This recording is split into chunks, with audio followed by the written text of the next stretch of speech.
Round number 6 of the Real Sim Racing Icebreaker Winter Series comes to Charlotte Motor Speedway under a shroud of controversy. But with the point system, with the point series getting even tighter as a result of that, somebody can walk away with a big win and big momentum going into the second half of the season here at Charlotte Motor Speedway. We are over halfway done tonight, and tonight could be anybody's race yet. You are watching LSRTV's live coverage of the Real Sim Racing Icebreaker Winter Series here live from Charlotte Motor Speedway on LSRTV. Good evening, race fans. I am Joe Cortez, joined by one of the voices of Charlotte Motor Speedway. You've heard him on the Motor Racing Network, the legend himself, Tony Stevens. And Tony, you know this track inside and out, probably better than anybody else in sim racing. Tonight's race in these B cars, these nationwide style cars, should make for some very fun racing tonight. Certainly will, Joe. One of the things you have to worry about with these nationwide style cars, they're lower on horsepower in that tapered spacer that's modeled into these machines. You're going to be in the gas a long time, so it's not a matter of a cup car where you can back off, let it rotate, and then hammer down. It's pretty much, and don't get me wrong, it's always how long you can be in the gas, but especially with a car like this, it's very limited in horsepower, relatively speaking. It's all about how long you can stay in the gas and how free you can drive that race car.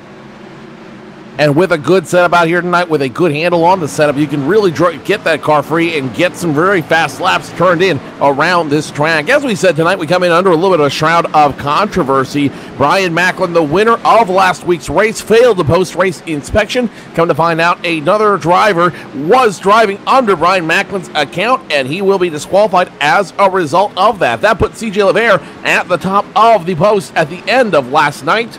Or the end of the last race when we were here 2 weeks ago. So that put CJ LeVere at the top. Jose Gonzalez finished second, Bobby Terrell third, Al Smith Jr. fourth, and Dwayne Vincent rounded out your top five from the last week at Kansas Speedway. This is different Kansas Speedway, though. This is absolutely different from what you saw at Kansas last week with a lot of yellow flags, a lot of hard racing. Tonight, you're going to see a lot of different style racing. 2-line, 3-line racing can be done here in these nationwide cars, Tony.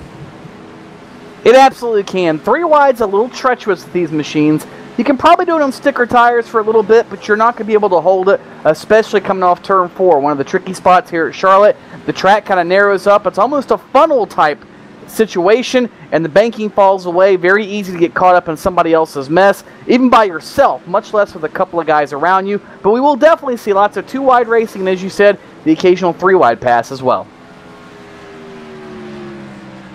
After tonight, we'll be officially halfway done with the series. Let's take a look at the points as they stand right now. Bobby Terrell currently on top of the poll. Remember, he won the B Series in the last year, so he already knows how his nationwide cards work, and he knows how to work them very well. In practice, he was at the top of the field. We'll have to see if he can hold on to it tonight. He comes in tonight with a 21-point advantage over Chad Cole in second.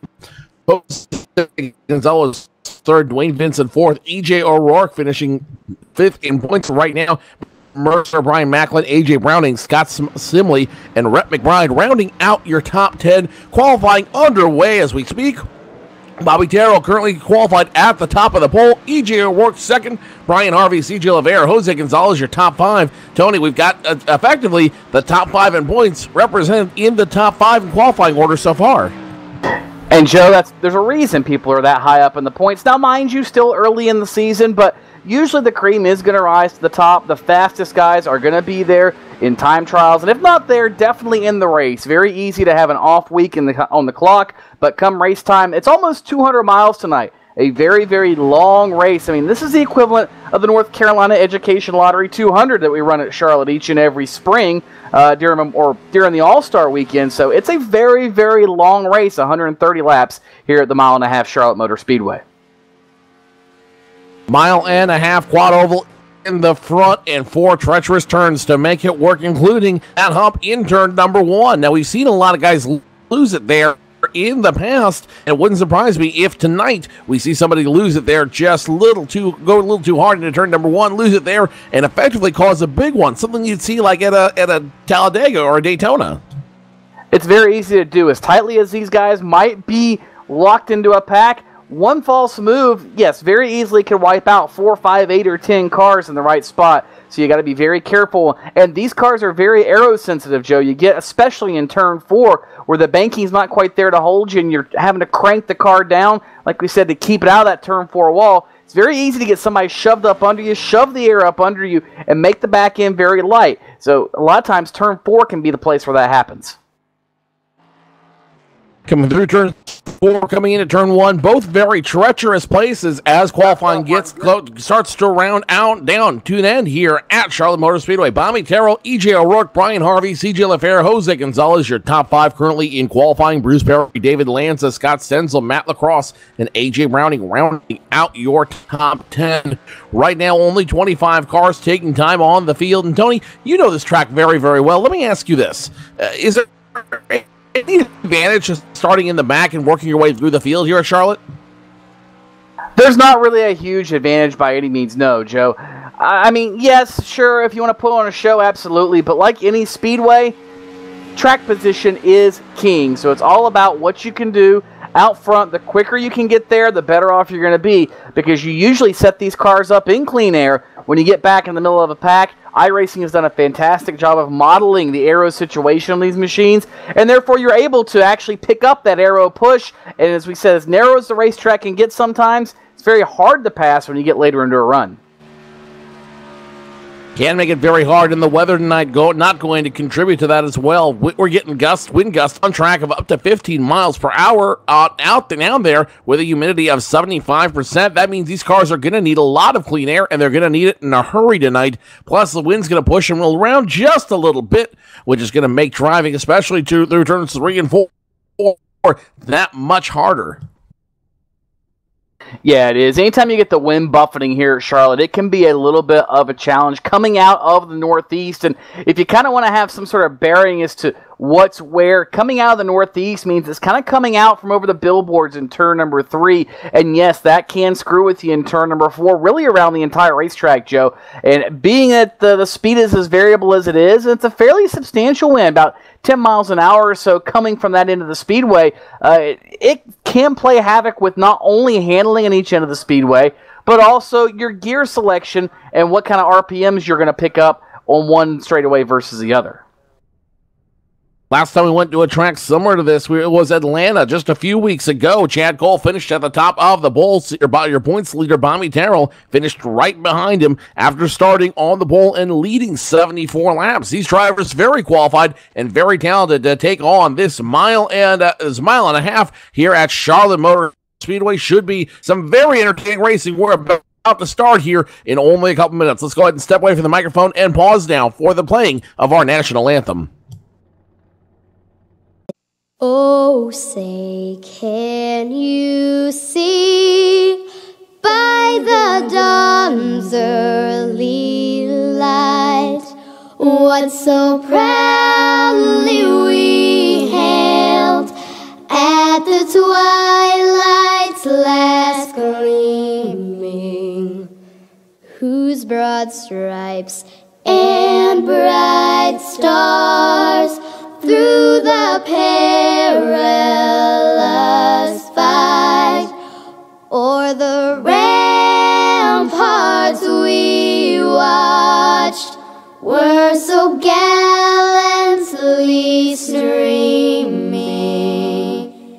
and the rockets' red glare, the bombs bursting in air, gave proof through the night that our flag was still there. Oh, say does that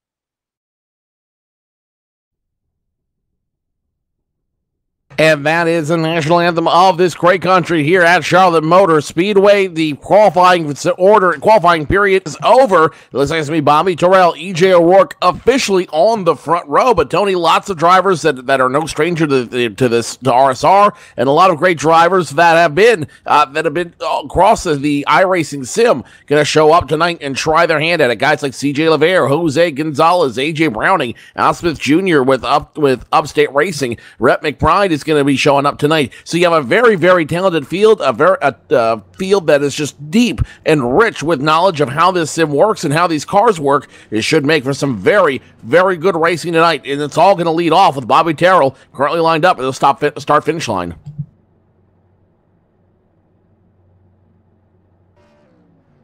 Of course, Muscle Milk on the number 7 machine might be flexing a little bit of muscle here tonight while Bobby Terrell. And really, he and EJ O'Rourke, the only two cars in the 28-second brackets, they've been hauling the mail here at Charlotte as far as qualifying goes. But as we talked about earlier, Joe, 1 lap and 130 laps are completely different. Let's hope for Bobby Terrell's sake he's got it dialed in for all 130. That's right. You don't win the race on lap 1. You outlit it on lap 130. Let's go ahead and take you down to tonight's starting lineup. On the pole, it will be Bobby Terrell on the Muscle Milk Chevrolet, turning in a time of 28.945 seconds. On the outside of him, EJ O'Rourke in the Gary Mercer Trucking Ford Mustang. He will start with a qualifying time of 28.986 seconds in position number 2. Brian Harvey in the 66 machine, he will roll off 3rd, and CJ Laver will start to his outside. Jose Gonzalez, they call him Tequila Joe. He will start on the inside of row number 3 in the 26. Outside of him, Bruce Perry in the 6, starts 6th. David Lanz, number 33, rolls off on the inside of row number 4, and Scott Stenzel in the 42 starts 8th. Matt Lacrosse will start on the inside of row number 5, in the 21 machine, rounding out your top 10, the 5 of AJ Browning. Dwayne Vincent's black number 2 machine rolls off 11th, and Al Smith Jr. will be to his outside. Brennan Mercer in the 29 machine starts 13th. Outside of him, a regular here at Real Sim Racing, Rhett McBride starting 14th. Scott Brotherton in the 3 will roll off in the 15th position, and Mark Bratcher will flank him when they come to the flag. Doug Roth in the 43 starts on the inside of row number 9. On the outside of him, the 99 of Pete Zerneri will start 18th. Chad Schilling and Scott Simley make up row number 10, Joe. Row number 11 belongs to Nathan Bowers on the inside. Randall Watkins in the 77 on the outside. Luis Rodriguez and Keith Brooks Jr. start 23rd and 24th, respectively. 25th belongs to the 10 of John Abbott, one of your administrators here at Real Sim Racing. On the outside of him, the other administrator, the 14 of Joey Katina. And a few drivers not taking time, Joe, the first 2 of which, Chad Cole and Stephen Maddox, the 8 and the 91. Hippie himself, Doug Wyatt, starts in 29th. John Wilco, 30th. Stephen Herring, 31st. And Frank Coons rounds out your field of 32 tonight here at Charlotte Motor Speedway. We're getting ready to go. 130 laps. Tony, your final thoughts before we drop the green flag. As we said, Joe, it's almost 200 miles here tonight. Could be a very, very long race. 194 to be exact. So it's a long night. And we're getting ready to kick it off as they work off turn number 4, and the pace car makes the hard left-hand turn.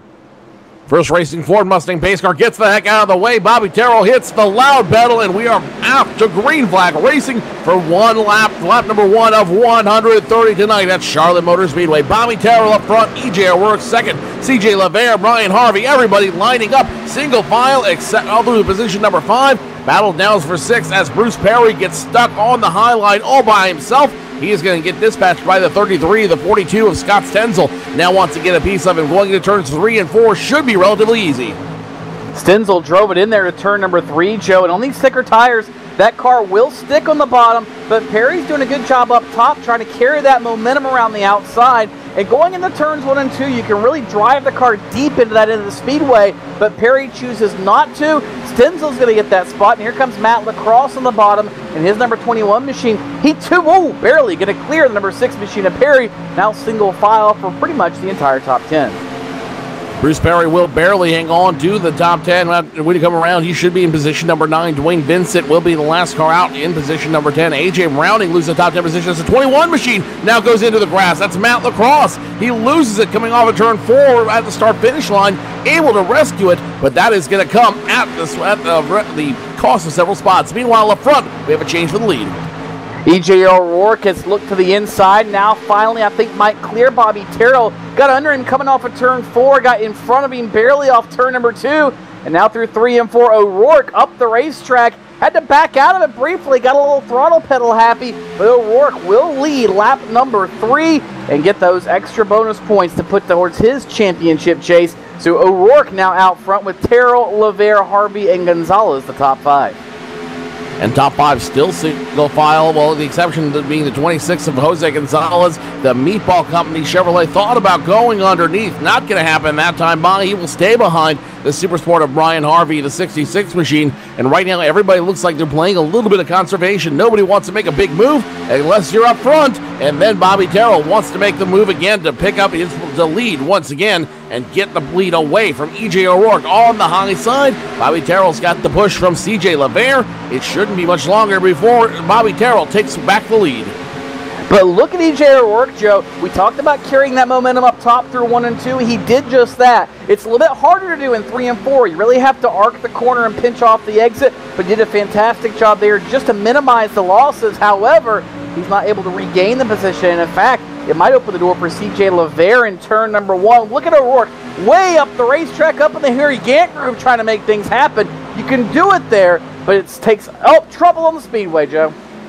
First caution flag of the night coming out on lap number 6, and it looks like it's going to be towards the back a little bit, involving the 14 machine of Joey Katina. He comes off the grass there a little, going off of turns 1 and 2, and it was him involved with as well the 78 machine. That 78 belongs to Keith Brooks Jr. Those two cars make contact, and it will be the 14 of Joey Katina who ends up on the losing side of that one. He'll end up in the grass. Not a whole lot of damage to the 14. He should be able to fix it and get back on the speedway. Yeah, I think it'd be very minimal, if any, contact, Joe. It was just kind of one of those really, really weird deals where they came down through the quad oval. The 14 wasn't quite up to speed, and I think the 78, a little out of shape from getting around him, thought maybe he had cleared him, did not. And when they made contact, it yanked the wheel, I believe, right out of Joey's hands and caused him to spin. Luckily, very, very minimal contact, if anything, on the inside wall, so he will be able to continue. Scott Simley, electrical problems in his machine. He's going to pull it behind the wall momentarily. He will probably go at least 1 lap down, if not more. Frank Kuhn's already being scored 1 lap down as well. Bobby Terrell and company now making their way down pit road, and it will be Bobby Terrell by himself. CJ LeVere, there was a fake. He's going to stay out. Bobby Terrell goes in. Jose Gonzalez stays out. EJ O'Rourke's in. Brian Harvey's in. David Lanza, Scott Stenzel, Bruce Perry, Dwayne Vincent, AJ Browning, Matt LaCrosse, Scott Brotherton, Chad Schilling. Effectively the who's who of the field coming in for their first round of pit stops right now. Yeah, Joe, everybody except for 3 cars on pit road. It'll be interesting to see whether it's a 2 or 4 tire strategy here that ends up winning out on pit road. If you're closer to the back and you need track position, I'd go for it if it was me. You're 7 laps into the race? You might as well, but it appears 4 tires is going to be the order of the day, and the number 7 machine of Bobby Terrell is going to end up winning the race off pit road. O'Rourke is going to find himself second off, followed by Brian Harvey, Dwayne Vincent, David Lanza, and company. Effectively, they come off pit road the same way they came in. Everybody taking the exact same thing. 4 tires and a full tank of fuel, which might not bode well for the guys in front of them. The guys that did not come down pit road, including CJ LeVere, Jose Gonzalez, and Brennan Mercer, all electing to stay out that time by. This is a track where tires do mean something, and I've got a feeling that those 4 tires, even if they are 6-lap newer tires, Tony, that is going to give them a big advantage, especially when the green flag drops once more.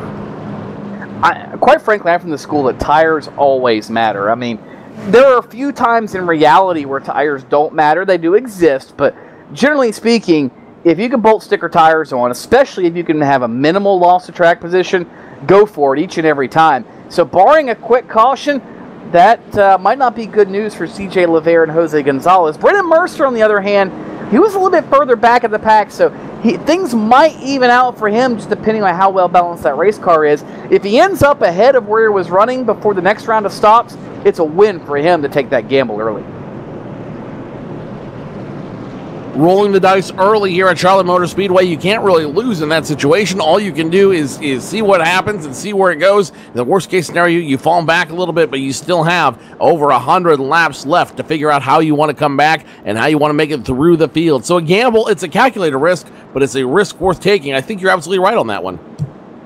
Yeah, if you're going to try something, now is the time to try it, because like you said, you can put it in the notebook, you can save it for later, and while some people might be paying attention and putting that in their own notebooks, a lot of these guys further back through the field aren't paying attention to who did what. They just know they came in, everybody else around them did the same thing, and that's what they did. Now, they might talk amongst themselves, amongst teams and so forth, but I think the people up front will take note of what Mercer, Gonzalez, and LeVere did. I don't know if anybody else may or may not, but we'll find out as the race plays out. Again, still a long way to go. Still a long way to go, but we should have the 1 to go signal when they come around this time by, so they should double up and get ready to go back to green flag racing on lap number 11, leaving 120 laps left to go in the big show tonight. CJ LeVere currently leads them. CJ LeVere won the last week's race by default, looking to make it 2 for 2 here on LSRTV. CJ LeVere will get the call to go to start him up. Hold, Joe. Again. Joe. Do they ask how you won the race? 6 months from now, do they ask how you won the race? No, they don't ask how they won the race. All that matters is that you won. They don't ask how, they ask how many. And that's another one in the win column. Doesn't matter, legal, illegal, whatever. A win is a win, and I'll take them however I can get them if I'm CJ LeVere. And CJ LeVere looking to make it 2 for 2 here on LSR TV. CJ LeVere will start at the top of the field. Jose Gonzalez on the outside of him. Brendan Mercer, Bobby Terrell, row number 2. EJ O'Rourke, Ryan Harvey, row number 3. Dwayne Benson, David Lanza, row number 4. And behind them, Scott Senzel, Bruce Perry, row number 5. Your top 10 as we get ready to go back to green flag racing. These guys all hungry. These guys all wanting to make a splash early. And it's one of those things that I got a feeling if they can hold on to the top, they want to hold on as long as they can before they're forced to give it up by a good pass or a good run or any other means. Oh, yeah, absolutely. I mean, you're trying to play your hand now and set yourself up for the end of the race, Joe.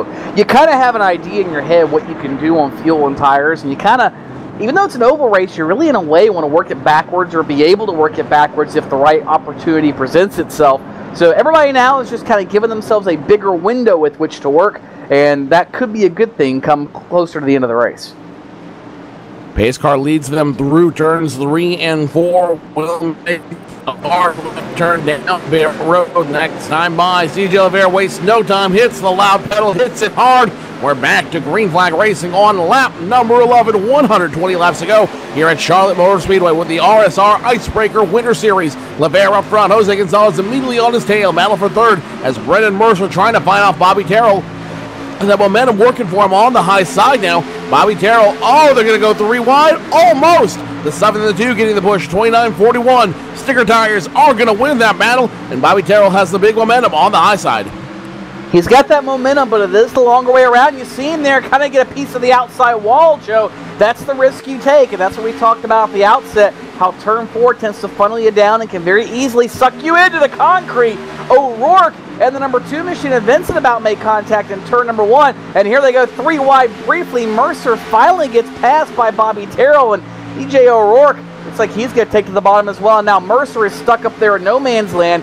It's hard enough on equal tires to make the top work, but whoa! Mercer went for a ride off turn 4, somehow held on to it.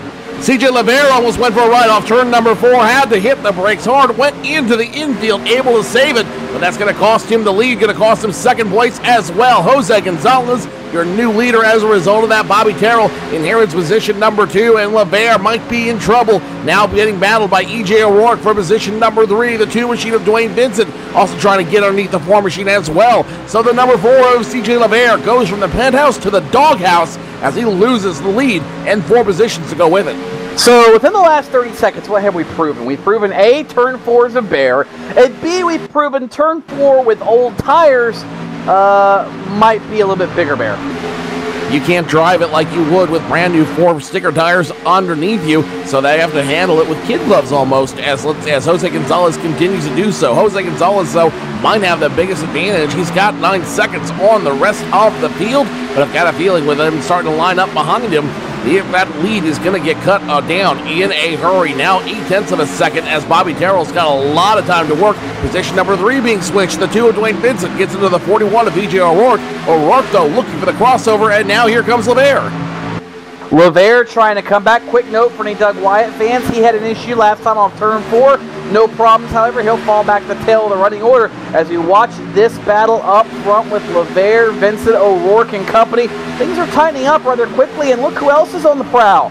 Scott Stenzel now making a move on the bottom in turn number 1.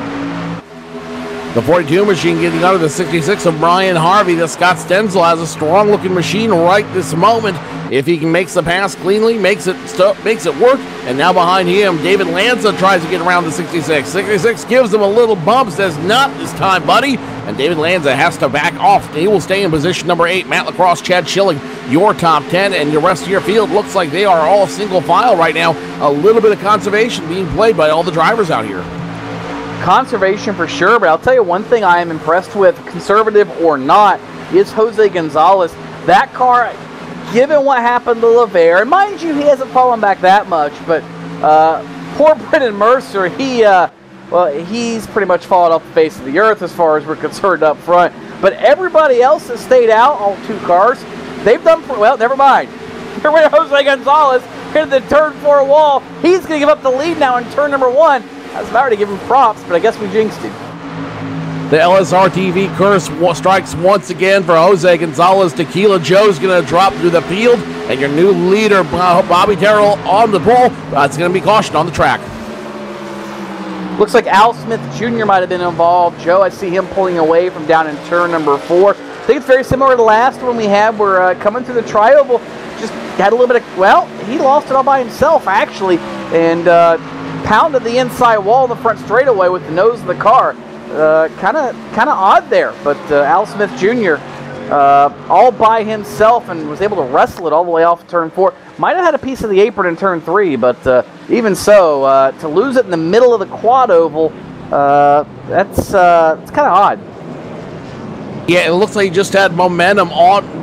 He has a good kind of momentum, Tony. He has a bad kind of momentum, and tonight it looks like he just had the bad kind of momentum on his side as he tried to tear through that tri-oval. Ends up down on pit road in the wall hard, and that is going to bring out our second yellow flag of the evening on lap number 17. We are currently scoring lap 19 of 130. Plenty of racing left to go here, and now Bobby Terrell going to come back down pit road and lead everybody down with him. Terrell comes down, Vincent comes down, Tequila Joe comes down, O'Rourke comes down, LeVere comes down, Scott Stenzel, Brian Harvey, Dave Lanza, Matt Lacrosse, Chad Schilling, your entire top 10 coming down. Basically everybody on the lead lap going to come down pit road.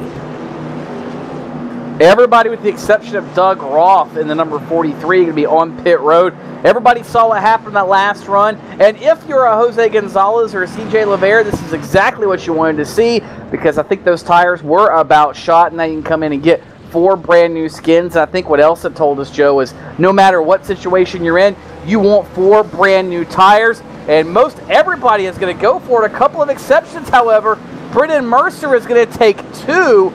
Bobby Terrell going to come out second with 4. Vincent O'Rourke, CJ LeVere, and Scott Stenzel all going to come out with 4 tires, as will apparently the rest of the field.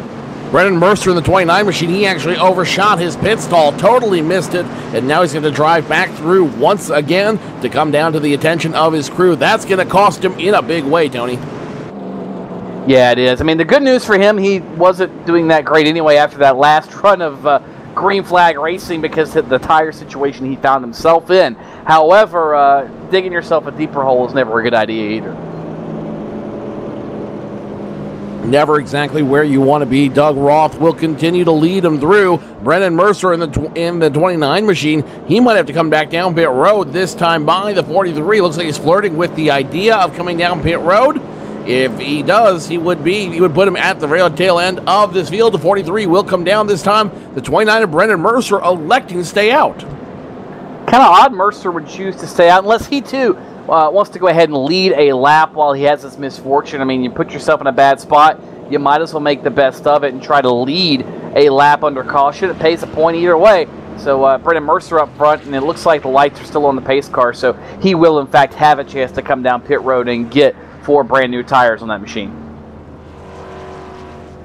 2 to go this time around. Brendan Mercer, Bobby Terrell will be first and second. Dwayne Vincent, Doug Roth, EJ O'Rourke, Scott Stenzel, CJ LeVere, Brian Harvey, David Lanza, and Matt Lacrosse, your top 10. And then there's Rhett McBride. He's had a quiet night all night. He's going to restart in position number 11, but he's absolutely a threat to break into the top 10 and wreak a little bit of havoc. Yeah, he certainly is, Joe, and sometimes that's a good spot to be in this early in the race. You don't want to show everything you've got in your hand, but you want to be close enough that you can at least exercise it if you choose to do so, and being right on the door of the top 10 is a good spot to be 20 laps into the race. Again, still 110 laps to go, and you're able to compare yourself against the cars around you and see what kind of adjustments, if any, you decide to make. See what adjustments, see how you want to make this car react to you and in your driving style through these turns. We've already had 20 laps underneath these guys. They know how this track reacts. They know how this B-style car reacts, this nationwide car reacts. So now it really is a matter of how you want to play the game and how you want to make strategy work for you. Brendan Mercer going to come down to the attention of his crew this time by, and that should complete our pit stops as we'll get the 1 to go. This time around, Bobby Terrell back in control of the field, and the number 2 of Dwayne Vincent back with a chance to take away the lead when we hit the stripe and hit the 1 to go signal. Be curious to see, Joe, if we can get a run longer than the 10 laps or so we've had so far, just for the sheer fact to see what happens to some of these setups and some of these race cars. The one thing I have noticed on these starts, as soon as the pace car tears off, the leader tends to go ahead and hit the gas, and it really seems to spread the field out. Don't know if that's by choice, if it's a gear selection or what it is, but very quickly it seems this field spreads out as soon as the green handkerchief goes in the air. Field should spread out. Field should go single file. And what I'm most interested in seeing is if that turn 4 curse is going to continue. Both of our yellow flags coming as a result of hard driving and aggressive driving through turns 3 and 4 and ultimately going into that quad oval up front. So, Tony, that turn 4 might be the hardest place to make something happen tonight. And that's going to be something these guys are going to want to keep in the notepad when push comes to shove at the end of the race. Yeah, it is. And like we said, it's not a good place to make a pass, but sometimes you can get it done. It's a good place to set somebody up, but a bad place to actually make the pass, if that makes sense. You can make somebody make a mistake or get your run through that corner, but you're not going to actually complete very many passes in turn 4 unless you've already got somebody stuck to your outside, in which case, if you're on the bottom, more than likely you'll go ahead and end up in front of them. First racing Ford Mustang base car will make the hard left turn down pit road this time by, and it's all in the hands of Bobby Terrell. He's going to stack him up a little bit and then break him up. Bobby Terrell gets the big jump. Battle now for position number 2 on the field. The 241 side by side, and it looks like the low line has a little bit more momentum than the high side right now. Everybody on 4 brand new tires, driving it as hard as they can in these nationwide cars. 41 EJ O'Rourke gets the advantage over the 2 of Dwayne Vincent.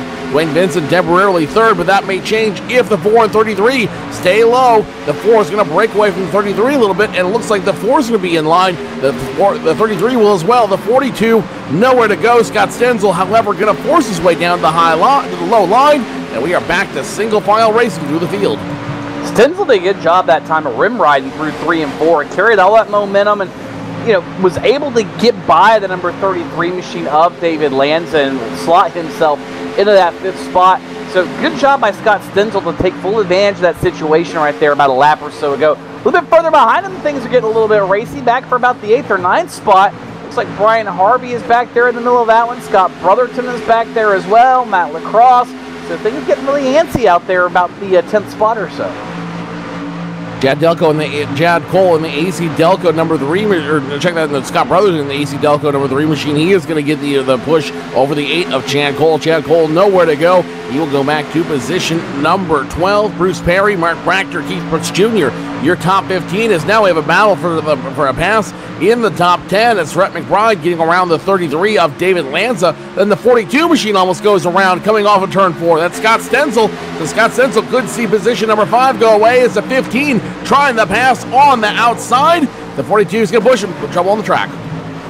Big trouble on the front straightaway. Frank Coons has made contact with the outside wall, and it was pretty hard. He had a little bit of help getting into that wall, but he got loose all by his lonesome. He took Brendan Mercer with him, also took the number 20 machine of Al Smith Jr. with him, and I do believe that the Scott Smiley machine caught a piece, or Simley machine caught a piece of it as well as they worked out of turn number 4. Simley, the car that ultimately sent Kurz into the outside wall after Kurz got loose, but nonetheless, 4 cars catching damage from our third caution of the night, Joe. And heavy front-end damage on the 29 machine of Brendan Mercer getting into the 0-4 of Frank Coons, not once but twice. Brendan Mercer, who was running up front a little while ago, who was challenging for a top 10 position, he might be done as well if they can't figure out how to get that nose unbunched, but even more so to that, major engine damage to the 29, crippling him for the rest of the night. It could be, and if it's not that, Joe, certainly the cooling system in that car is going to be affected. Could have caught some front-end suspension damage. Looked like he might have caught a piece of the concrete as well. So Brendan Mercer is probably going to have a long night ahead of him. It just went from bad to worse for him. And we talked about making the best of a bad situation earlier and leading a lap. Sometimes those extra bonus points come into play, and this might be one of those situations. Pit road getting busy once again. Bobby Terrell throws the fake, sends everybody down behind him. E.J. O'Rourke stuck on pit road. Dwayne Vincent, C.J. LeVere able to escape. So the 41, the 33, the 35, they're going to 42 as well. They're all going to make the trek down pit road, but your top 3, the top 4, they're going to stay out. We might see a couple of 2-tire stops here, Joe. We'll see what happens. O'Rourke is down with 2, and they will go to the left side. So it'll be 4 tires for the 41 machine. Looks like Brian Harvey is going to take 2 skins, as a few mixed strategies throughout the field. An 8 or 10 car stayed on the racetrack, Joe. It'll be really interesting to see what happens with that group, being they only have about, 2 or 3 laps on the tires, compared to some of these guys back here with 2 or 4 brand new tires. Currently scoring lap 28, just over 100 laps left to go. Let's step away from the microphone and take our first commercial break of the evening. You are watching LSRTV's live coverage of the Real Sim Racing IceBreaker Winter Series from Charlotte Motor Speedway. Bobby Terrell remains in the lead. Can he hold on? We'll find out when we return. Stay tuned, race fans. More racing action after this.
Lights remain on the base car here at the RSR IceBreaker Winter Series. Bobby Terrell remains in the lead. Dwayne Vincent, C.J. LeVere, Rhett LeBride, Matt Lacrosse, all your top 5 as they continue to run. Should be lights off this time. 1 more to go. We'll come back to the race with exactly 100 laps left to go. Interesting statistic, Tony, as we were talking during the break. It seems about every 10 laps right now we are having a yellow flag. 3 caution flags, about 12 laps run underneath. So between every 8 to 10 laps, we're getting a yellow flag right now. Yeah, and Joe, that can really wreak havoc with strategies. These guys are just coming in and take 4 tires. If that pattern continues, they might be in a world of hurt because they don't know what their car can do on an ending run of the race with no tires, 2 tires, 4 tires. Well, they know 4, but no tires or 2 tires, light fuel, etc. So, like we talked about, this might be the time to experiment, but by the same token, if we have a long green flag run, you could find yourself in a predicament. So it's a gamble you have to take, and if this race continues the same pattern, it might be an interesting one to see who learns what and who has what in the memory bank come the final 20 or 30 laps of this one. Still plenty of time to learn. Charlotte Motor Speedway, the classroom tonight for the RSR IceBreaker Winter TV series, run every Monday at 8:30 p.m. Eastern, live on LSRTV. Bobby Terrell, Dwayne Vincent, your front row as the pace car gets ready to make the hard left turn down pit road. We'll leave Bobby Terrell, Dwayne Vincent leading him off, and Bobby Terrell has been one to let him stack up just a little bit before we let him go back to green flag racing. Will he do it this time by? We'll find out as the pace car leads him through, makes the hard left turn, and we're down to green flag racing. I was live. Into turn number 1. Looks like that Terrell will get that advantage show, but look behind him. Oh, he got cars all over the place. Cars sideways, up the hill, down the hill. Matt Lacrosse just about bumped the farm off turn 2. Looked like didn't quite get enough heat in his tires, and that's beginning to stack him up. Chad Cole is back there, stacking them up behind him. Scott Brotherton is right there, and it looks like the Hornet's Nest is starting to get a little bit of activity, Joe. You drivers getting kind of impatient with these slower cars in front of them. The 26-21 side-by-side for position number 5. Jose Gonzalez makes the pass to the 21, and that'll put him into position number 5 behind him, challenging for position number 10. Chad Schilling in the 35 machine. That's the Cracker Barrel Chevrolet. He is going to stop the 33 of David Lanza from breaking even further into the top 10. The Hornets' net's starting to dissipate. He will realizing you can't win it on lap trouble. 32. We've got big trouble. Oh, upside down. Looks like the number 6 machine of Bruce Perry. He collects 4 or 5 others. And Joe, it all started off of turn number 4. We got another car upside down over in turn number 1 as well. And that looks like it might be Keith Brooks Jr. But Perry pretty much got out of shape in turn number 4 after Brooks got sideways.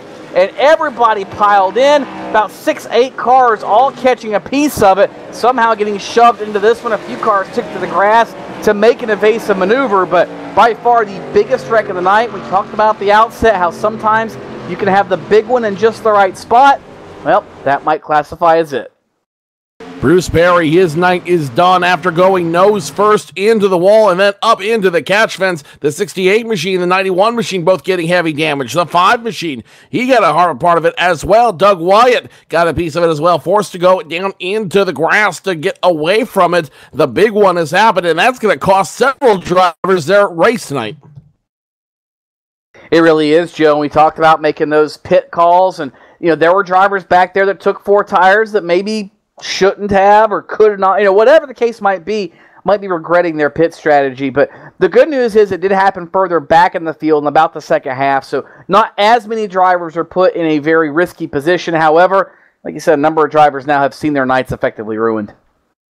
A lot of drivers are going to be putting it behind the wall as a result of that major incident. Chad Cole, he's currently in the top 5 in points. He's going to come down pit road this time. The 42 of Scott Stenzel comes down pit road. The 77 of Randy Watkins comes down as well. It'll be the 43 of Doug Roth, the 62 of John Wilco, the 98 of 04, and 25 of Doug White, all coming down the attention of their crew. Interestingly enough, your leaders still not electing to come down pit road. This is the second yellow flag. Bobby Terrell has not elected to take the attention from his crew. So now we're starting to see the strategy game being played on the track.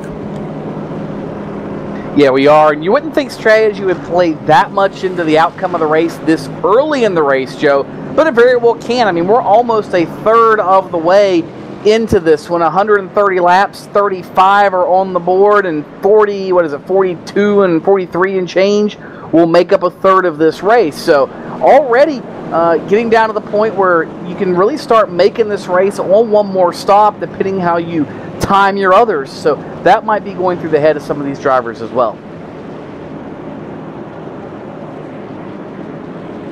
Bobby Terrell remains in control of this field, and Bobby Terrell, he's been dominant all season. Currently, it's a 21-point lead over the rest of the field here in the Real Sim Racing Winter Series. He got 21 points over Chad Cole, 33 points over Jose Gonzalez. With the Winter Series halfway done after this race, Bobby Terrell doesn't need a whole lot more to effectively lock up the IceBreaker Winter Series, and which would be his second consecutive championship here in the Real Sim Racing.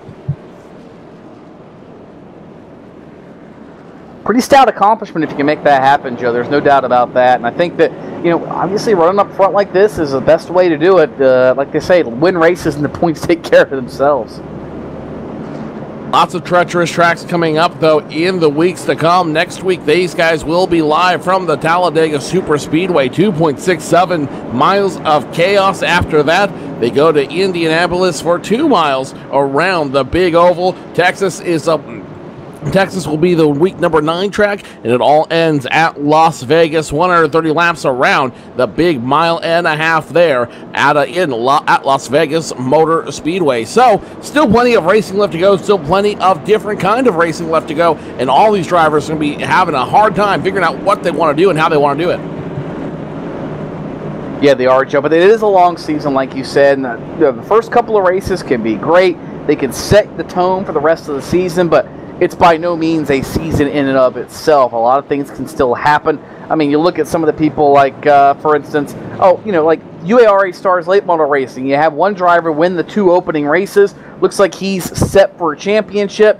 And then before you know it, he falls out of the picture, and you got 2 or 3 other guys showing up that are going to contend for a title, despite the fact that the other guy just still won races, but chose not to run the whole schedule halfway through the year.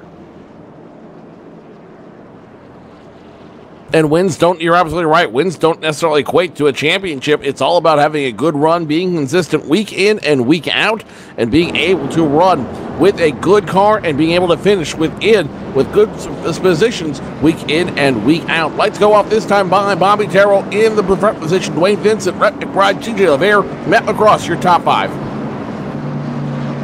Rest of the top 10 as they get reset for this restart. Matt LaCrosse, the 21. He'll restart outside row number 3. Brian Harvey, Chad Schilling, David Lanza, Scott Brotherton, the top 10. And E.J. O'Rourke, Joe, back in 11th.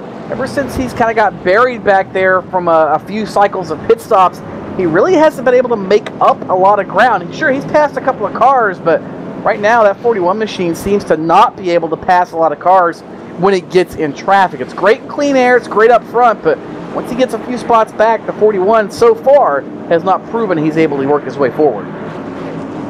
So Bobby Terrell once again in control of this field, looking to pick up the extra bonus point for leading the most laps. So far, he is well on his way to do just that. Dwayne Vincent still looking to lead his first laps of the evening. Rhett McBride's now in the top 4. And the other notable names to watch in the field, Mark Brachter, a regular here at Real Sim Racing, he will be in position number 12. John Abbott will be 13th. And Randy Watkins will restart in the top 15. And still in the top 20, Stephen Herring, Doug Wyatt, Hippie himself just on the outside looking in. Base car makes hard left turn down pit road. Bobby Terrell gives it a moment. He hits the restart line, and we are good to go for Green Flag Racing. We restart scoring lap number 38. Bobby Terrell gets the huge jump one more time. And now they battle 2 by 2 for position behind him. Not only they battled 2 by 2, Joe, and side by side, but the field considerably thinned out or at least wounded in some cases. So this might be the longest green flag run we've seen of the night, and this might set up where everybody's going to need to be for that final round, or one of the final rounds of pit stops before things are said and done. So you might see a little bit of extra urgency for some drivers trying to slice their way through the field to get in position before the field does get too strung out and becomes harder and harder to pass. Absolutely it does. Bobby Terrell, remember, then that top group did not come down for tires this time by. The top 8 did not come down for tires. So we're going to see a battle of the haves versus the have-nots as we continue to run green flag laps, tacking them down over and over again. Bobby Terrell remains in the lead. CJ LaVere now starting to get ground on him. Jose Gonzalez, Dwayne Vincent, Rhett McBride, your top 5. Behind him, Chad Schilling, Matt LaCrosse battling for position number 6. LaCrosse loses it to Schilling, and the number 66 machine of Brian Harvey. He wants to make some moves. And really, LaCrosse trying to make some time on the high side, Joe. He looked to the outside of the 35 machine of Schilling about a lap ago, and it just didn't quite work out for him, but he certainly gave it a run and thought about it hard in turn 3, but he's been able to fall back in line now. I think LaCrosse might have found something in the opening. Oh, trouble! Almost right in front of them. Looks like Rhett McBride just pounded the outside wall, and there goes Schilling to the infield grass. He'll slide down to the apron as, whoa, hello, and more trouble. O'Rourke is involved. Stencil is involved, as we have got cars everywhere in turn number 1. Brotherton gets a piece of it. John Abbott gets a piece of it as well. And now they're finally slowing down. It might have been a mistake on the spotter's part, not telling them, hey, she'll slow down. Yellow flag out in turn number 1. But you know what? And that's the cost of doing business sometimes, is now you see John Abbott get back on track. E.J. O'Rourke gets back in there. Scott Stenzel, a little banged up, not worse for the wear. He will get back on track. Lots of bent sheet metal. And now we talked about the haves and have-nots a moment ago. Now it's going to be the guys who don't have damage versus the guys that do. Yeah, it is, Joe. And really all that happened there is McBride, the car just got out from under him, picked up a push. He pounded the wall, and then I don't know if he was trying to block the advances of Schilling or if the car was just that torn up from the impact, but he got a piece of the 35 machine of Schilling, and when that happened, everybody else piled in behind him, didn't expect him to be as slow as he was. Matt Lacrosse narrowly averted disaster, and then everybody else came in. E.J. O'Rourke sideswiped him. Scott Stenzel came in, didn't realize what was happening. Brotherton, nowhere to go, and it just all piled in from there. It's a wreck that took a half a lap to occur, Joe. That really was an incident that took all of a half a lap. As you see them, your leaders now come down pit road, and it is going to be all of your leaders stepping for the attention of their crews. Bobby Terrell leads them down. CJ Lavere, Jose Gonzalez, Dwayne Vincent all staying on the pit road. The 21 and Matt Lacrosse down there. Brian Harvey, David Lanza, Mark Brack to be the first one to pull into his stall, and we're going to be looking for at least 2 tires and a full tank of fuel. Let's keep an eye on Bobby Terrell in the number 7 machine. Perfect stop, hits it on the nose. And it will be at least 2 tires for the 7 of Bobby Terrell. Will it be 4? We will find out as the crew goes around the car. Yep, it'll be a 4-tire stop. And it looks like the rest of the field will be 4 tires as well. I think Lacrosse might have taken 2 tires, Joe. It was hard to see. He made up a lot of time on that round of stops, as did CJ Lavere. So possible 2-tire stops on their parts. Didn't quite get a check to see until they were down on the way already, and it was too late exactly what happened. But Lavere and Lacrosse might have taken just outside skins, or at least a pair of skins one way or the other, leaving Bobby Terrell with 4, Gonzalez, Vincent, and company also with a brand new fresh set of match perfect and staggered special race tires. The only driver on the lead lap electing to stay out was Chad Cole in the number 8 machine. Remember, he is second in points, 21 points behind your leader, Bobby Terrell. So Chad Cole, once again, looking to pick up some points out there and looking to try to do everything he can to cut down the lead that Bobby Terrell has on this field. Gotta do whatever you can do, like we talked about. And the way this race is looking, Joe, at least in the early stages, it is becoming a little bit of a slobber knocker. I mean, you've got some chances to lead laps, and as the field thins, you've got opportunities to not have as many cars to pass. However, as the field thins, you've got more and more chances for this field to have a green flag run in this race. And if you get yourself stuck in the back by trying to stay out and lead a lap, you might end up in a worse spot than you would have if you just came in from where you were running to begin with.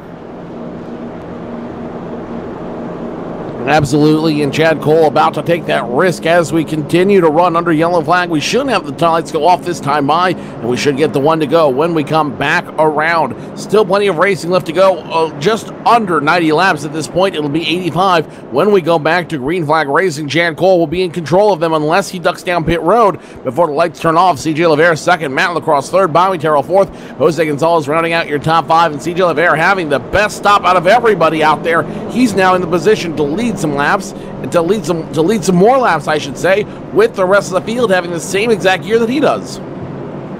Absolutely, Joe. And we talked about trying to leapfrog and play the strategy game. Lavere's done a good job of that, and again, we'll see how it works out for him. But give a call to the number 8 machine at Cole. I mean, he started way back in about 27th or so. First car not to take time and to slice and dice his way through the field like he has with a relatively clean race car, it appears. Given some of the chaos we've seen, that's a pretty stellar accomplishment. That is an incredible accomplishment, and that is a way to do it here if you want to run competitively. Who was it? The great scholar that once said, if you want to finish first you must finish. You're seeing that tonight here being played out as the lights go off at Charlotte. 1 more to go. Chad Cole, CJ Lavere, your leaders. I think that great scholar would have been, the king himself, among others, Richard Petty, with that pearl of wisdom, Joe. Yeah, I said it was a scholar. A gentleman and a scholar, for that matter. In that order, I believe. I think you're exactly right. as we watch the driver driving the number 43 machine, Doug Roth, one of the painters of Hippie's Paint Shop. Hippie's Paint Shop providing a lot of the great schemes you see out here at Real Sim Racing. I always give a shout to these guys because Real Sim Racing knows how to bring some of the nicest cars on the field, and with the expertise they have at Hippie's Paint Shop, they got a lot of people who know how to put together some really sharp-looking cars here on the field in Charlotte. Yeah, they really do. As many different leagues and people you see on the iRacing service, these are some of the nicer looking cars I've seen in quite a while as a whole. So certainly props to the guys over there for putting some great looking machines on the racetrack. Pace car getting ready to come off the track and down to pit road. This time by in through turns 3 and 4. Pace car lights are off. Chad Cole will have the chance to restart at the front of this field. CJ LeVere will be immediately on his outside. It will be a big race as the pace car makes a hard left turn down pit road. It's Chad Cole now waiting for the signal, waiting to the very last minute to restart this group. Juan Pablo Montoya style. Chad Cole gets the big jump, and Chad Cole will be in position number 1. When we go back to Green Flag Racing, LeVere second. Now the battles for third. Side by side is Lacrosse and Tommy Terrell go side by side, digging into turn number 1 to 2. Now remember, Terrell has got 4 brand new radials on that car, but again, he's stuck back in traffic, and as we've seen with EJ O'Rourke earlier, before he got caught up in that incident, it's been very hard to pass. If you get stuck back in traffic with not a huge discrepancy in tires, you might be faster for a lap or two, but after that it seems to really even off. And I think Terrell is already starting to see that. As you see Lacrosse use the high side to his advantage. Single file now for about the top 10 cars, and in fact, Joe, the top 8 or so already starting to break away from the rest of the field. Top 8 with no damage. They can run clean. They can get that air tunnel going effectively with that draft and start making some big moves out here. Chad Cole remains up front. CJ LeVere in no hurry to pass him. Matt Lacrosse, though, only a car length away. Dwayne Vincent, 4th. Bobby Terrell, 5th. Jose Gonzalez still remains in the top 10. David Lanza, Brian Harvey, Mark Brachter, their top 9 now starting to break away. Nathan Bowers stuck in a draft by himself. Randy Watkins, Doug Roth, he's got some traffic to contend with, but right now it's all about that top 9. That it is up front. Here goes LeVere to the inside of Cole. He's going to get him, I think, in turn number 3, Joe. He's got the preferred lane. Cole up top. Look at Lacrosse try to stick his nose in there as well. Move CJ. Oh, Lacrosse catches the apron. Whoa, what a save by Matt Lacrosse. That thing had major catastrophe written all over it. Heck of a piece of driving by Matt Lacrosse. Heck of a piece of driving. Heck of a save. But the number 21 of Matt Lacrosse is going to lose a lot of positions. Goes from position number 2 all the way back to position number 7 out there. So he's going to be regretting that move and going to think twice driving through turns 3 and 4. CJ LeVere still in control of this field. And the number 4, CJ LeVere remains up front behind him. Challenge for position number 2 as Chad Cole now under fire from the 2 machine of Dwayne Vincent. As you watch that onboard replay from Matt Lacrosse, you see just what a piece of driving that was. Is now Vincent up to second by Cole. But, you know, in Lacrosse's defense, Joe, a lot of times you get stuck in a group like that, and the biggest thing you're trying to do is get your left front below the line so you can get a little bit of downforce, a little bit of air on it. And Lacrosse, well, he found the edge there. That's about as far down as you want to go. It turned a little too good when the left front tire got on the flat and de-wedged the race car. But, oh, Lacrosse almost around again. Gets a little bit of help this time from Mark Bratcher in turn number 1. And that's 2 big saves from Matt Lacrosse in about 5 laps. So Matt Lacrosse counting his lucky stars, counting his blessings, counting whatever it is you want to count, but he will still lose position. He will drop from 7th to a mounting 9th place position in front of Nathan Bowers in the 0-3 machine. Your top 7 now is starting to be scattered a little bit. Now it's all about the top 5. What was a 7 or 9 horse run is now turned into a 5-horse run. The number 4 of CJ LeVere has the big advantage. Matt again for position number 2 is Dwayne Vincent under fire from Chad Cole. Despite not having the sticker tires and the full tank of fuel, he's making it work out there on that preferred lane. Chad Cole could have it if he can get around the number 2. The number 2 machine does not want to give up that position, be forced to, as he ducks behind the 8. Chad Cole now in position number 2. Good move by Cole there, trying to get back by Dwayne Vincent. Remember, Vincent got by him just a few laps ago, but the 8 machine's kind of dancing a little bit compared to what Vincent is. Vincent looks like he might be a little tighter in the center, whereas Cole a little bit freer. Right now, that's going to be faster for Cole, but I'd be very concerned, Joe, if the right rear tire will stay on the number 8 machine as this run does continue on. We're starting to get a little bit of a green flag look to this one. The field is strung out a good bit around the Speedway, so this might be our longest and greatest green flag run of the race so far. And with all those guys out there having so many pit stops, having so many pit stops underneath them, they may only need one, maybe 1.5 pit stops left to get around and get this race done with. So if we can't continue to have a green flag run, it may only take one pit stop for these guys to make it the rest of the way through. Though if we have more yellow flags, it wouldn't surprise me if we see them come down more often as the opportunity provides itself. Yeah, you're right, Joe. It's all about trying to time that. And if this run does go long enough, it wouldn't surprise me to see some guys try to split it up to, maybe twin 50-lap runs or something like that, just to try to maybe make it work. But it also wouldn't surprise me to see somebody try to short pit as well, to try to get some sort of advantage. Speaking of advantages, look at Jose Gonzalez in that number 26. He'll get by Bobby Terrell. So move Gonzalez now up a spot to position number 4 as they cross the stripe to complete lap number 55. The 8 of Chad Cole almost made a fatal mistake coming off turns 3 and 4, almost hit the outside wall, and now the 8 machine of Chad Cole is going to be on the outside. He's going to be on the outside looking in as Dwayne Vincent tries to make the pass underneath. He's got the help from the 26 of Jose Gonzalez, and don't count at the 7 of Bobby Terrell yet. He's currently running top 5. He's just happy running in the top 5 right now, not pushing a whole lot of buttons out there as the 8 almost gets sideways once again through turns 3 and 4. Now we're starting to see the tires go away on that 8 machine. He's still working it though, that high side momentum working to the 8's advantage, but not good enough. It's a 2 and 26 make a run underneath. You can watch the wheel on that number 8 machine. He's having to crank that wheel back to the right, or at least straight in the entrance, the center of the corner, Joe. So that 8 car is a handful right now for Chad Cole, but doing a good job hanging on to it. Loose is fast on the edge, out of control, and as long as you can control it, more power to you, my friend. Doing a fantastic job making some speed in that 8 machine. The 8 machine picking up speed, but not going to be enough speed as he's going to go ahead and fall back behind the field, drops from position number 2 all the way to position number 5 in the matter of about 3 laps. CJ Levere continues to lead up front. Dwayne Vincent, Jose Gonzalez, Bobby Terrell, and Chad Cole, your top 5. And now here comes David Lanza. He doesn't want to be left out of the party. He's almost caught up to that 8 machine, and we have a 6th pony show once again. That we do, but it's really a 5-horse race for second at the moment. If they're not careful, CJ Levere is going to get away from this group. He's not by any means checking out. I mean, he's only about 6.5 tenths of a second ahead of Dwayne Vincent in the runner-up spot. But if this group does get to racing a little bit too much, CJ Levere could check out, and that might give him an opportunity to try to conserve a little bit of equipment, Joe, just in case they do get a run on him. And for that matter, maybe try to plot his strategy a little bit better if the race continues green the rest of the way. Could make for some very good strategy, good for some very good opportunities for CJ Levere. Currently scored just under a half a second away from the rest of the field. Dwayne Vincent, Jose Gonzalez, Bobby Terrell still battling for 2, 3, and 4, but right now they're just going to run single file. The closest battle on the track is around position number 9 as Matt Lacrosse in the 21 machine gets around the 38 of Mark Brachter. Brachter forced to give up several positions. Whoa! And now the 21 makes heavy contact with the wall. Hello, Lacrosse, and for that matter, Brian Harvey.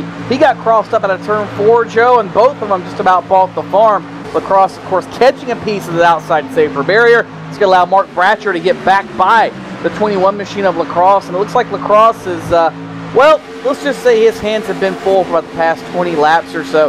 How many times has he almost ended up in major trouble? Somehow, miraculously, no damage on the 21 machine, at least no visible damage on that quick car Chevy SS for Matt Lacrosse. So he's somehow able to make it work for him. The bad news, however, is that, he's not doing himself any favors. Every time he touches that safer barrier, it does rub a little rubber off. It does make it that much harder to keep that car moving in the right direction out there. So Matt Lacrosse, either he's got a bear on his hands or he's about to have a tiger by the tail very, very quickly. Just don't start singing any Buck Owens. Right front, a little bit crumbled on the 21 machine, and I will leave the nudie suit at home if you promise not to I don't know, do whatever it is you do. Surely I'll do that. Excellent. And I won't call you Shirley. CJ LeVere, the entire field is in his hands. Good luck. They're all counting on CJ LeVere, at least everybody on his team is, as he continues to run up front. Dwayne Vincent, Jose Gonzalez, Bobby Terrell, Chad Cole running your top 5 right now. And Matt Lacrosse, he might have picked a bad day to stop sniffing glue, as he just can't seem to get a handle on that machine, though back in position number 8. Yeah, he might very well have, Joe. And David Lanza, this group, the top 5, has really checked out away from him. Once they decide to get in line and start just minding their P's and Q's and making laps, they've been able to check out no problem on the 33 of Lanza. And really, I think these are by far the best 5 cars in the field, or at least the best 5 cars as they have survived the field. They've opened up a second and a half over Lanza, who has another second and a half back to Matt Lacrosse as you ride on board with Chad Cole. The bumper on that 8 machine, just how close he is to the car in front of him and how far away he is from the guys behind him as they work through 3 and 4. So far, yet so far away. Your top 5 all working as hard as they can. And as soon as I made a comment about Matt Lacrosse, he picks up another position. So the 21 machine, not trying to insinuate he was sniffing glue or anything, but the number 21, he just has a fire lit under that machine now. And Matt Lacrosse going to pick up position number 7. He's still 3 seconds away from your leaders, but he is a man on a mission right now, and I don't think he will be denied. He wants a top 5 finish in a bad way. Yeah, he does. And I think he realizes what's happening in this race now that we've finally gotten some of the incidents out of the way, possibly. Whoa, hello, just about had issues back there. Harvey and Mark Bratcher about came together off turn number 4. Had to cause Harvey to check up briefly as Bratcher catches a piece of the outside wall. Getting into turn number 1, and they're still going at it off turn number 2. Bratcher, Harvey, Lacrosse. Things are getting heated back here, Joe. It reminds me of a race at Martinsville, except they're at a place 3 times as big right now. 3 times as big and 3 times as dangerous if you do that, bumping through the entire track. The 21 machine of Matt Lacrosse, he's still got the run. Mark Bratcher just can't keep up with him, and the 21 machine continues his tear right now. Even though it cost him a little bit of time, he's still going to get away from the trouble and keep that 21 machine running in the right direction. It's going to be Mark Bratcher in 8th. Brian Harvey 9th, and Nathan Mowers rounding out your top 10. Meanwhile, back up front, Tequila Joe's got a big run. The alcohol-fueled Meatball Factory Chevrolet. He's got a big run right now, and he almost looks like he wants to take away the lead. He'll take away 2nd position from Dwayne Vincent at the least, and Chad Cole in that group as well. Not bad for a car that has older tires. No, it really isn't, Joe. And by this point, it's fairly equal if you can maintain your track position. And CJ LeVere just about slid up out in front of the whole world in turn 4. He had his hands full, and that's what almost allowed Jose to get underneath him. You see LeVere trying to take a little bit wider arc, drive it straighter off the corner if he can, and even arc it in more. I think maybe that car's handling's starting to go away, and he's trying to compensate for it. But Gonzalez right underneath the back bumper of that car is not going to make it any better for LeVere, because it is going to be a handful. It's going to be light in the back end. You watch that car dance off turn 2 with Gonzalez underneath of it. He thought about peeking out for a moment, and if it's going to happen, we've seen a lot of it happen right here in 3 and 4. We'll see if LeVere, in fact, has his hands full again and has to wash up the racetrack. You watch the bumper cams on the 2 leaders. You see just how close it is, just how hard it is. Been working up between the 2 of them. Now the 26 gets underneath the 4. The 26 forced to check up. Didn't take the turn the way he wanted. CJ LeVere holds on to the lead, but Tequila Joe knocking at the door. Jose Gonzalez wants a piece, wants it in a bad way. Chad Cole now on the preferred line down low. He could bury Jose Gonzalez in the Meatball Factory Chevy. This time around, the low Chevy, the number 8 of Chad Cole, side by side. He won't pick up position number 2 yet, but he is knocking on the door, waiting for it to be open. Now he's going to back off. Discretion being the better part of valor. Chad Cole stays in 3rd, Jose Gonzalez 2nd. Jose Gonzalez keeps teasing that position number 2. I think Jose might have found something up top, Joe. I don't know that he wants to have found something up top, but I think he's voluntarily trying it. Tried it in 1 and 2 that time when Cole was not underneath him. But the problem now is going to get picked by a lap car as they work off turn number 4. That lap car, Pete Zerneri, he is going to be in the way. They'll split him. They'll move him to the top of the racetrack. And Gonzalez and Cole still side by side. But yes, I think as these tires have gone away, Jose might have found something up top, Joe. Better be careful nobody else takes a liking to that top lane, or he might be in trouble even worse.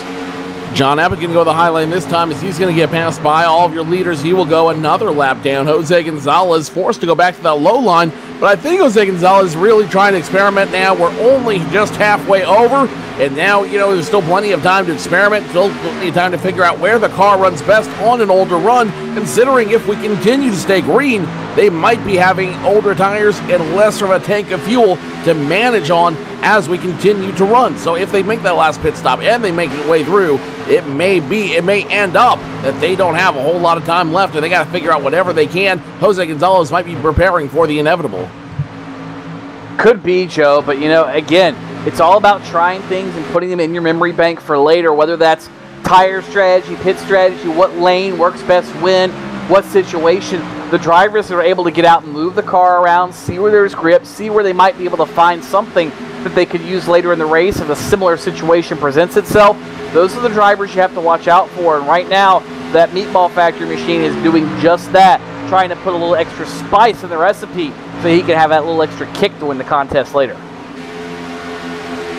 Wants the kick, wants it bad. He wants to put a little bam in the sauce. Is he going to be able to do it, though? That's the question that we're going to get answered in a handful of laps yet. LeVere still up front. Jose Gonzalez, Chad Cole, Dwayne Vincent, Bobby Terrell, your top five. And I got to give some credit to Bobby Terrell. He's been incredibly patient throughout this green flag run, knowing that he doesn't need to have a top place finish. He doesn't need to finish position number one. He just needs to finish consistently the rest of the season, the next 5 races, in order to maintain that points lead. And with him still in striking distance of that 8 of Chad Cole, he knows that he has no threat of losing that points lead anytime soon. Exactly. Sometimes when you don't have the best car, you just have to kind of minimize your losses, if you will. And speaking of losses, LeVere in danger of losing the top spot. Gonzalez got the run down the back straightaway and off turn 4. Looks like Gonzalez might nip him at the stripe. No, he will not. However, they are door to door in turn number 1. Looks like Jose Gonzalez just taking his time, working his way to the front. And between him and the 8 of Chad Cole, they might have just a little bit better race cars than CJ LeVere. I'll be curious to see what CJ can do up top. Remember, this is where Jose learned something when he was forced to run the top. And now maybe CJ LeVere will do the same thing, or he'll pinch down the 26, try to make that racetrack narrower for him, Joe, but it doesn't work. Gonzalez is able to get the car rotated back on the gas.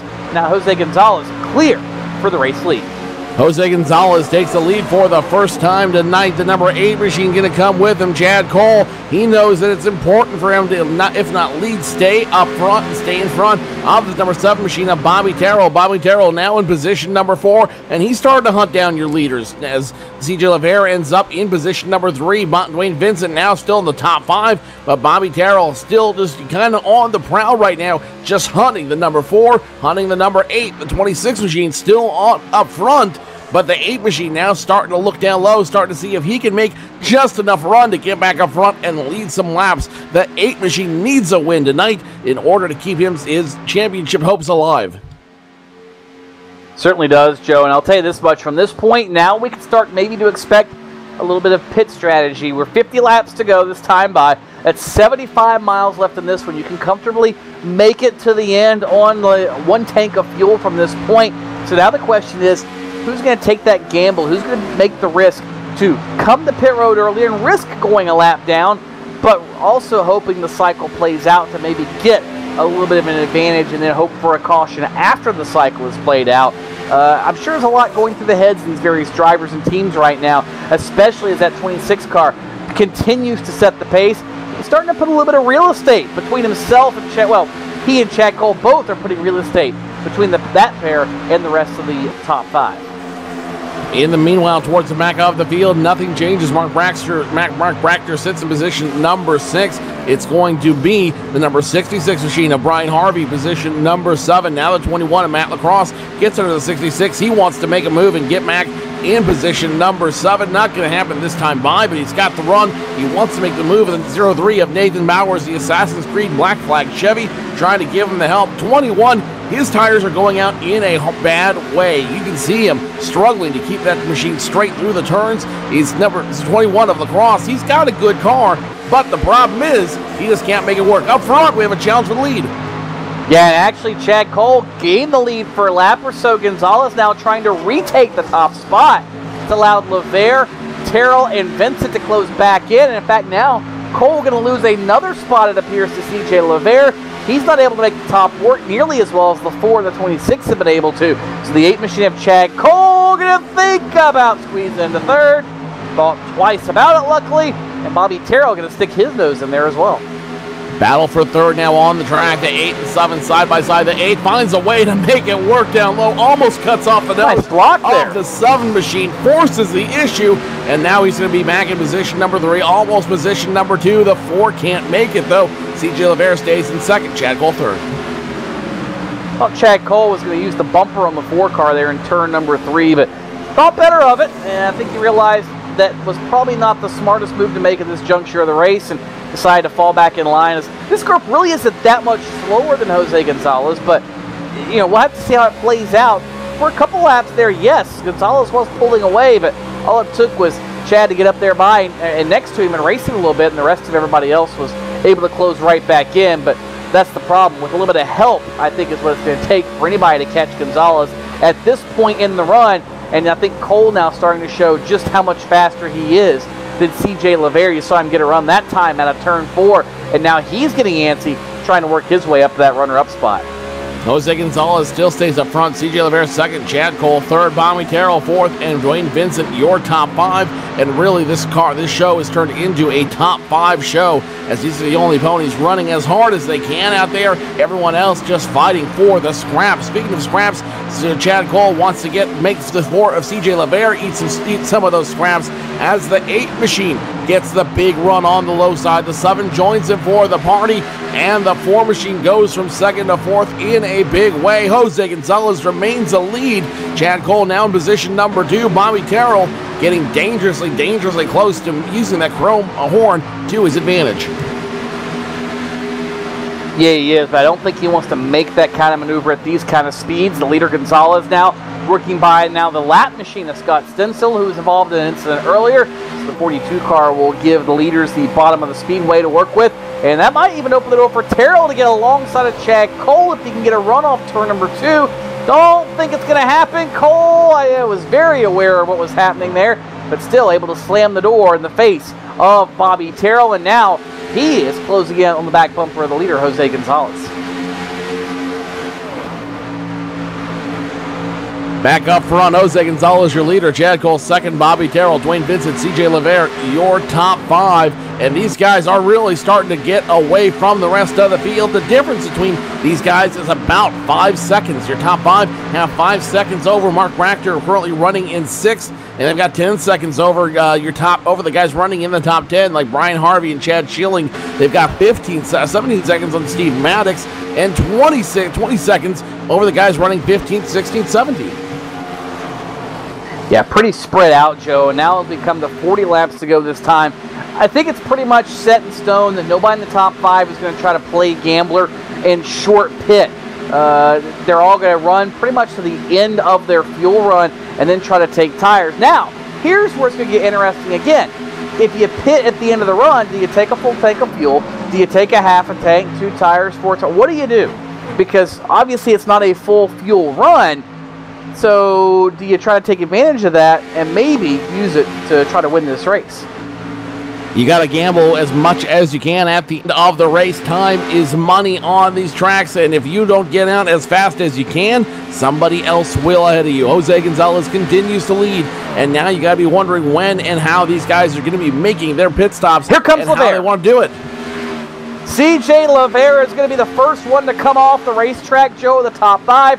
He is going to take the gamble, or at least be the first one to try to be the Pied Piper. Slowly at 45 miles an hour. He'll make his way down this long pit road at Charlotte Motor Speedway, and he is praying now that this race stays green as stops cycle through. LeVere finally makes it to his stall. 4th one on pit road. It will be right side tires for the number 4 crew. Fuel going in the cell of that car. Crew going to finish up on that side. They'll drop the jack, and around to the left side it will be a 4-tire stop for CJ LeVere. He's going to take grip over anything. Down and away, LeVere will rejoin the fray. 14.4 seconds for CJ LeVere, and he will get away before the leaders come back around. And he's going to barely find a way to work it. Jose Gonzalez remains up front. He has not thrown the handout yet. Rhett McBride has, however, and Rhett McBride playing a little strategy now, see if he can make it work. Try to make a run back up through the field. Jose Gonzalez, no run that time, no hand that time. Bobby Terrell, Chad Cole, Dwayne Vincent, your top four now. None of them making the gamble just yet. Not yet, but Chad Cole and Bobby Terrell are still racing each other on the racetrack, and they've closed up again on the back bumper of Jose Gonzalez, but no one on that top. Well, here comes the Cole machine right in front of Dwayne Vincent, who had to take evasive action to avoid him. But Chad Cole going to come down pit road. He will relinquish the third spot it was at the time, and he now going to come to the attention of his crew after starting back in the 27th spot. Cole has a shot to win this one. It'll be right side service on the number 8 machine. 5 off, 5 on, 2 tires. The call on Chad Cole. He's down and away. That might be a call that can win the race, Joe. 8.7 seconds, as we talked about. Time is money down on pit road. If you get down there faster, someone else will want to get down there even faster. So 2 tires might be the call to win the race. Chad Cole is still on the lead lap, currently being scored 11th, unlike the number 4, CJ LeVere, who took 4 tires, and now it's going to be scored 1 lap down. So what was a 5-car battle, now a 3-car battle. Jose Gonzalez remains up front. Bobby Terrell, Dwayne Vincent, your top 3, none of them coming down pit road this time by. Not yet, Joe, and here's the thing. If I am one of these drivers, I don't want to stay out too long, for the simple fact that I'm losing too much time to the guys that have pitted. Now, you're going to have to take at least some fuel. You're going to have to take probably at least 2 tires because everybody else has. And I think the difference in tires, you're going to need to take at least 2. But in a way, I want to be one of the last guys to come down pit road, as here comes Terrell and Dwayne Vincent down pit lane. They are 2 of the last of the leaders to come in, leaving Jose Gonzalez by himself. And Joe, here's why I want to be one of the last ones if everything plays out. I know what everybody else has done. I can make my decision accordingly and not risk being out on such a flimsy limb as maybe CJ LeVere was by taking 4 tires. Looks like Vincent is in, Terrell is in, and it will be 2 tires for sure on the number 2 machine of Dwayne Vincent. Let's see if he follows suit with the machine. Yes, in fact, it will be 2 tires for him and 4 tires. 4 tires for Bobby Terrell. Crazy move for Bobby Terrell, as he's going to be only one of 2 drivers taking 4 tires out there. That could cost him, but he doesn't get out as a whole lot slower than Dwayne Vincent, who took 2 tires. Dwayne Vincent back down and away. He will be 14 seconds behind your leader, Jose Gonzalez, the 26th machine. What's he going to do? He's now down on pit road. Jack is underneath the right side. 5 off, 5 on. It's 2 tires and a splash of fuel for Jose Gonzalez. He follows the lead of a couple of other drivers that have already been on pit road. It looks like he might end up re-inheriting the lead once everything cycles around. 7.4 seconds as the number 8 of Chad Cole takes away the lead. Chad Cole, one of the drivers that took only 2 tires, he is going to be your leader when we come back around. Jose Gonzalez, he's not going to be too far behind, though. And then guys who have been quiet all night, Al Smith Jr. now in the top 3. Nathan Bowers in the top 6. Lots of guys still in striking distance. Bobby Terrell, though, he's quite a distance away. Yeah, he is. Terrell, that 4-tire call might not have been the right one here with only 20 or 30 laps to go, I should say, in this one. So Cole has got a 2-second advantage over Jose Gonzalez. And quite frankly, the way this is playing out, Joe, I don't think you could go wrong with 2 tires. Because if the caution comes out, you're going to come back down pit road. Hello, Chad Cole, lap traffic. But if the caution comes out, you're going to come back down pit road and get 4 tires, or at least left side tires, and you're going to be no worse for wear. And if you took 4 tires, yeah, you might be in a position to take 2 under yellow, but that's making a pretty big risk given what's in front of you. You're playing the what-if game.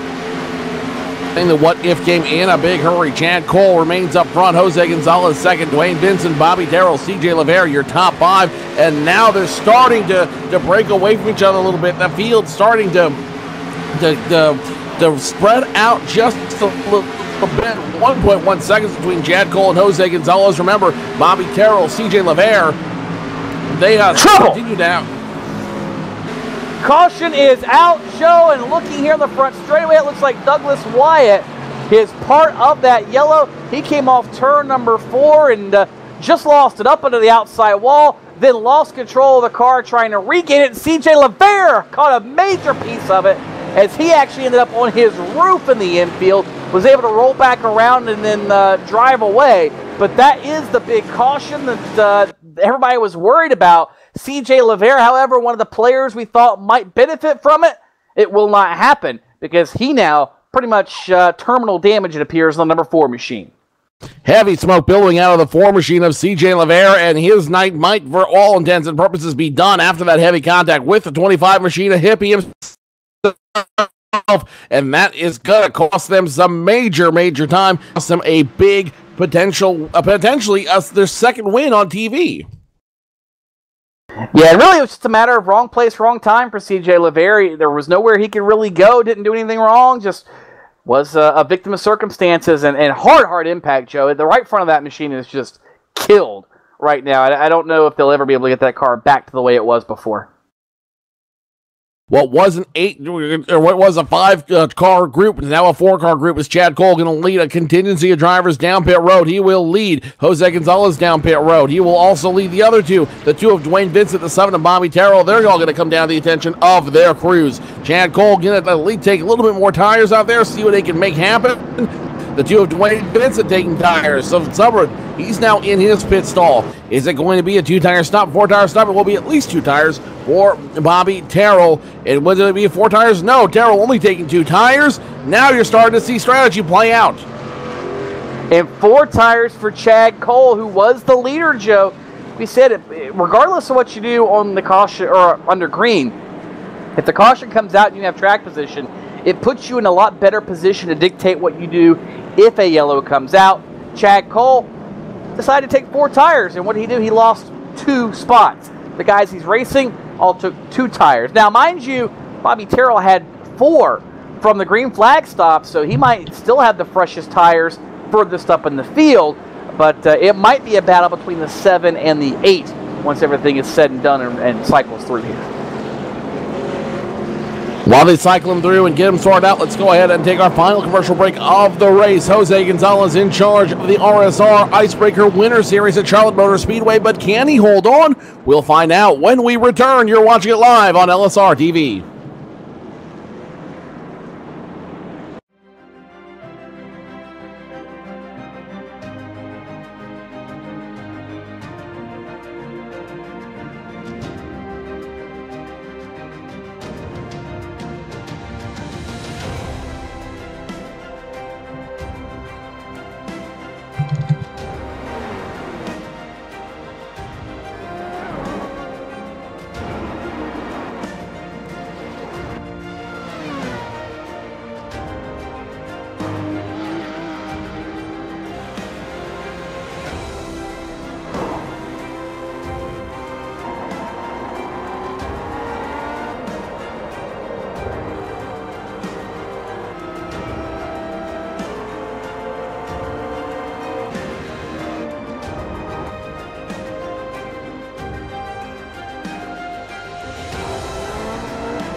What should be the final restart, we'll find out if it is in just a moment. Both lines doubled up. We're going to go green flag racing in just one lap here with the Real Sim Racing Winter IceBreaker Series live on LSRTV. J. Randall Watkins now finds his way at the top of the field. Jose Gonzalez second. Bobby Terrell, Chad Cole behind them. Dwayne Vincent, Chad Schilling, Matt Lacrosse all have a shot yet.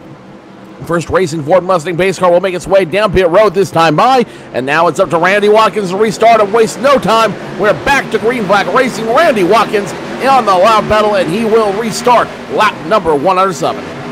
He'll restart as the leader, but already you can see that car is not up to speed. He got away from the field by sheer reaction time, but already here goes Gonzalez by, Terrell goes by. I think Watkins was banking, just leading a lap and maybe getting lucky on this restart.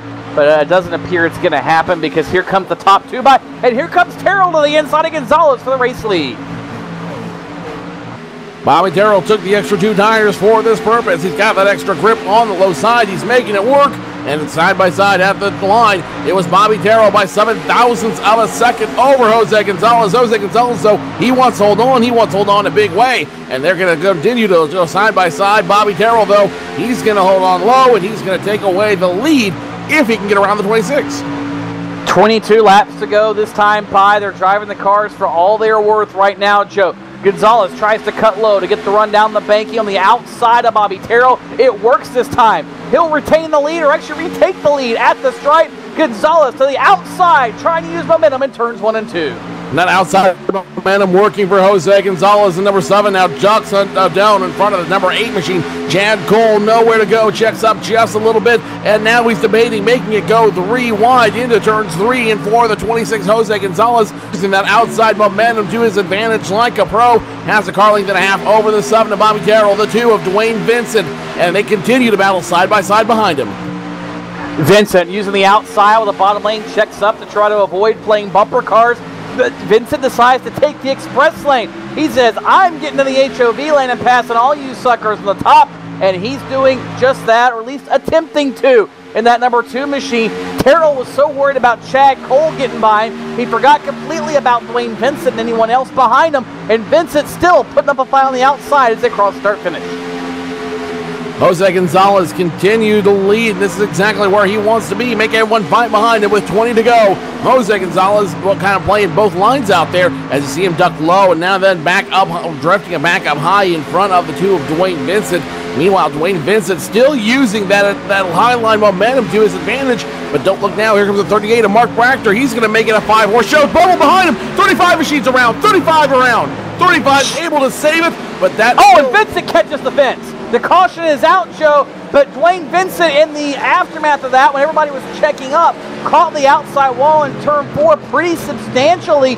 I don't know what kind of damage to that number 2 machine, because just as Schilling was going around, Bobby Terrell and Dwayne Vincent did all but crash each other in turn number 4. So a couple of simultaneous issues there. Mark Bratcher had to go to the grass to try to avoid him as that car was out of control. So everybody on the edge of control, and caution out once again. This is going to set up about a 12 or 13 lap shootout to the end of the race. And once again, I anticipate we will see pit stops as they work through turns 3 and 4. We might see pit stops, we might not. It's going to be a gamble at this point. What do you want to do? Do you feel lucky? Do you want to roll the dice? The 26 machine, he's not going to roll the dice. He's going to hold on to the lead. The 7 through the fake. The 2 of Dwayne Vincent, he's going to be forced to come down pit road. And now again, what was a 5-car show is now going to be a 3-car show. Jose Gonzalez, Bobby Terrell, Chad Cole, your top 3. Mark Brachter, Matt Lacrosse will go to the end of the longest line for causing that incident. So now 3 drivers coming into the bull ring, all 3 near top 3 in points, each of them with their own motivation, each of them with their own agenda, each of them wanting to walk away with a big finish tonight.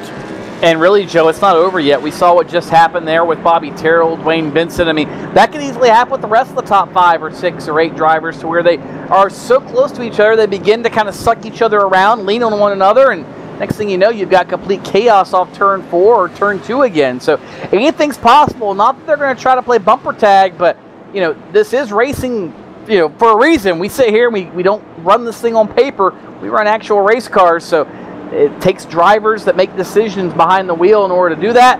Sometimes they're the right decisions. Sometimes they're not so right decisions. and we'll find out how quickly and correctly they can make those choices here in just a little bit. And the other thing to keep control at this point is the fact that there is no green-white checker finish in iRacing. If the yellow comes out with between 5 and 7 laps to go, that could be the very end of the race. It's up to the sim whether or not they'll go back to racing. If it's 5 to go, definitely no green-white checkered finish. If it's 7 to go, is still to be seen. But the fact of the matter remains, no green-white checkered finish means if another yellow flag comes out towards the end of the race, this race could very easily end under parade laps. It could, but hey, it wouldn't be the first time somebody's pulled off under yellow thinking the race was over either. Hey, where have we seen that before? It wasn't just Mark Martin. Somebody else did that a few years ago too in a NASCAR. What was I think then the Sportsman Series, but now then became the Busch Series. It's happened a few times, believe it or not. Everybody wants to blame Mark Martin, but it has happened more than once.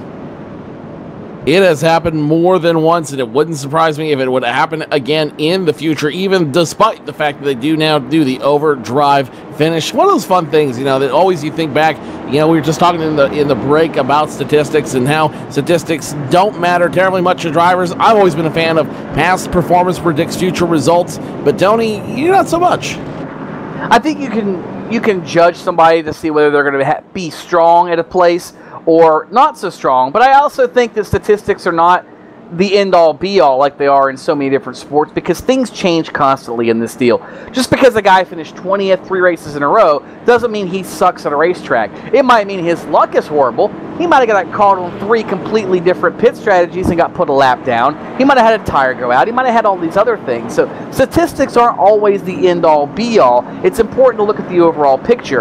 And, everybody gets hung up on these statistics, and yes, they're important to know just to kind of have a basis of performance. However, just because somebody, as we said, has a bad finish or a string of bad finishes doesn't mean they aren't capable of winning races. Look at Brad Keselowski a couple of years ago in the Cup Series. Oh, he's run horrible here. Oh, he won the race. Oh, he's run like crap here. He finished second. Again, it's all about situations and things changing, and all about luck a lot of times, not always performance. Here's a statistic for you about tonight's race. We've had 7 caution flags, 26 caution laps, and 18 different lead changes as a result of everything that's happened here. So we've had a very competitive, very hard-fought race with lots of green flag laps run, and the rest could come yet. We will restart with 15 to go on the field. Jose Gonzalez will lead them through the field. Repulsor Bobby Terrell will start on the outside of row number 1. Chan Cole, Mark Brachter, Brian Harvey, Randy Watkins, Rhett McBride, Nathan Bowers, Doug Roth, Dwayne Vincent, your top 10. But really, I've got a feeling it's going to be about those 3 cars you see up front. Jose Gonzalez, Bobby Terrell, Chad Cole. Those 3 are the ones you're going to want to watch. And with Bobby Terrell being the Asphalt Assault Series winner, champion last season, I've got a feeling that might have a couple tricks up his sleeve yet. He very well might. And yeah, I agree with you, Joe. The top 3 are probably the ones to watch in this instance. Mark Bratcher has not been very fast in the long run. Now, short run, he's had a little something. Same with Brian Harvey, but I don't know if anybody else really has much. Spoiler alert, Dwayne Vincent is already back up to the 10th spot. I don't know if he's going to have enough time, barring another quick yellow, to make his way forward, but hey, anything is possible. Pace car is off, and already on the gas, Gonzalez, he jumps out about a 5-car length lead over Cole and Terrell as they're stuck side by side through the dogleg into turn number 1. Battle is for position number 2 as Bobby Terrell trying to use outside momentum to his advantage. Can't do it. Chad Cole got the preferred lane, and he's getting the run in a hurry. Chad Cole will be position number 2, and now it's going to be a switch over. The 8 and 7 running side by side once again. And the 7 machine, Bobby Terrell, he does not want to be denied at least a second place finish over the man. Second place in points. The 8 gets the wiggle, though. 8 might be in trouble, saves it, but it doesn't cost him the position on the 38 of Mark Brachter. Brachter goes from 4th to 3rd, and the 8 now needs some help. So Cole going to get stuck behind Mark Bratcher, and that might not be a good thing for him as they work into turn 3. The laps quickly clicking off this time around. It'll be 13 laps to go, and Cole is losing ground to Mark Bratcher as he now starting to stalk Bobby Terrell for that runner-up spot as they cross the stripe. Bratcher might have something for the podium here, but at the moment, nobody has got anything for Jose Gonzalez. Jose Gonzalez keeps moving that Meatball Factory Chevrolet to the front. Trouble. He's still got trouble on track. Caution is out. EJ O'Rourke's involved. Scott Stenzel is involved in the aftermath of it. Looks like Stephen Maddox got caught up in the original incident as he was sideways in turns 1 and 2. And I think he had a little bit of help from Schilling in the 35, and that sent Maddox up into the outside wall. So caution out once again. We talked about Dwayne Vincent trying to take advantage of it. Well, the good news for him, he's able to. The bad news, he only made up a couple of spots on that brief run. And more importantly, the 35 will go to the back of the field as a penalty for causing that incident. So even more trouble for that machine. Stephen Maddox in the 91 machine. His night might be over. Definitely the night over for the 20 machine of Al Smith Jr., the Upstate Racing Ford Mustang. They're going to blow it behind the wall after that contact. Heavy smoke coming out of the 20 machine, and that is all they wrote. One more yellow flag incident. That'll be our 11th yellow flag, our 8th yellow flag for the evening, and once again it puts Jose Gonzalez and Bobby Terrell back on the front row. Again, going to be fun to see who can out-snooker who, and I'm sure Jose Gonzalez has been thinking about this, setting a precedent with his restart point just to screw with Bobby Terrell and company, and I think that's going to happen. I know I've done it plenty of times. I've been up front, so you always want to mix it up a little bit. You don't want to be quite so predictable, and that might be something Gonzalez could struggle with here, but I've got a feeling, being the veteran that he is, it's on the back of his brain, and he is going to play that game to the best of his ability. Absolutely, he will. Jose Gonzalez will be the one you want to watch. Bobby Terrell second, Mark Bratcher third. Chad Cole needed that yellow flag, and he needed it in a big way because now he's back in the mix once again, starting in fourth. Brian Harvey, Dwayne Vincent might be your spoiler alert. He might be the dark horse yet. From that last from that last run, he moved from 10th all the way to 7th. So Dwayne Vincent still wants to get back in and make some moves and make some splashes in the series. And he'll be in the inside of row number 4 once we get restarted, it looks like, in position number 7. The downside is he's got a couple of cars I think are somewhat slower than he is to dispose of, and that means it's going to take valuable time off of his assault on the lead. We'll be going green with less than 10 laps to go, Joe, and that you cannot afford to have any opportunities to hit the brakes, because that just kills any run you're going to have with guys that are wide open in front of you. And that is not something you can afford. It looks like this might be the last restart of the race unless a yellow flag comes out on the restart. When we cross the line, we'll be at 10 to go. We should restart with 8 laps left, and all it's going to take is one more yellow flag to end the festivities here at Charlotte Motor Speedway. It looks like the number 7 is going to try to double up with the 26 this time by. Will the lights go off? And the lights will stay on one more time. We will restart it with, it looks like, 8 laps to go. Yeah, it's going to be a fairly late restart. Now, yes, the possibility exists for one more restart if we get a very quick yellow flag after this one, but this very well could be the last restart of the race, and it could be the most important one for Jose Gonzalez and for Bobby Terrell, and for that matter, Mark Bratcher back there. If Bratcher can maybe get a run on Jose Gonzalez, it wouldn't surprise me to see the 38 maybe lag back a car length or so on the restart just to get that little bit of a run on Gonzalez and company to maybe attempt a bonsai move in turn number 1.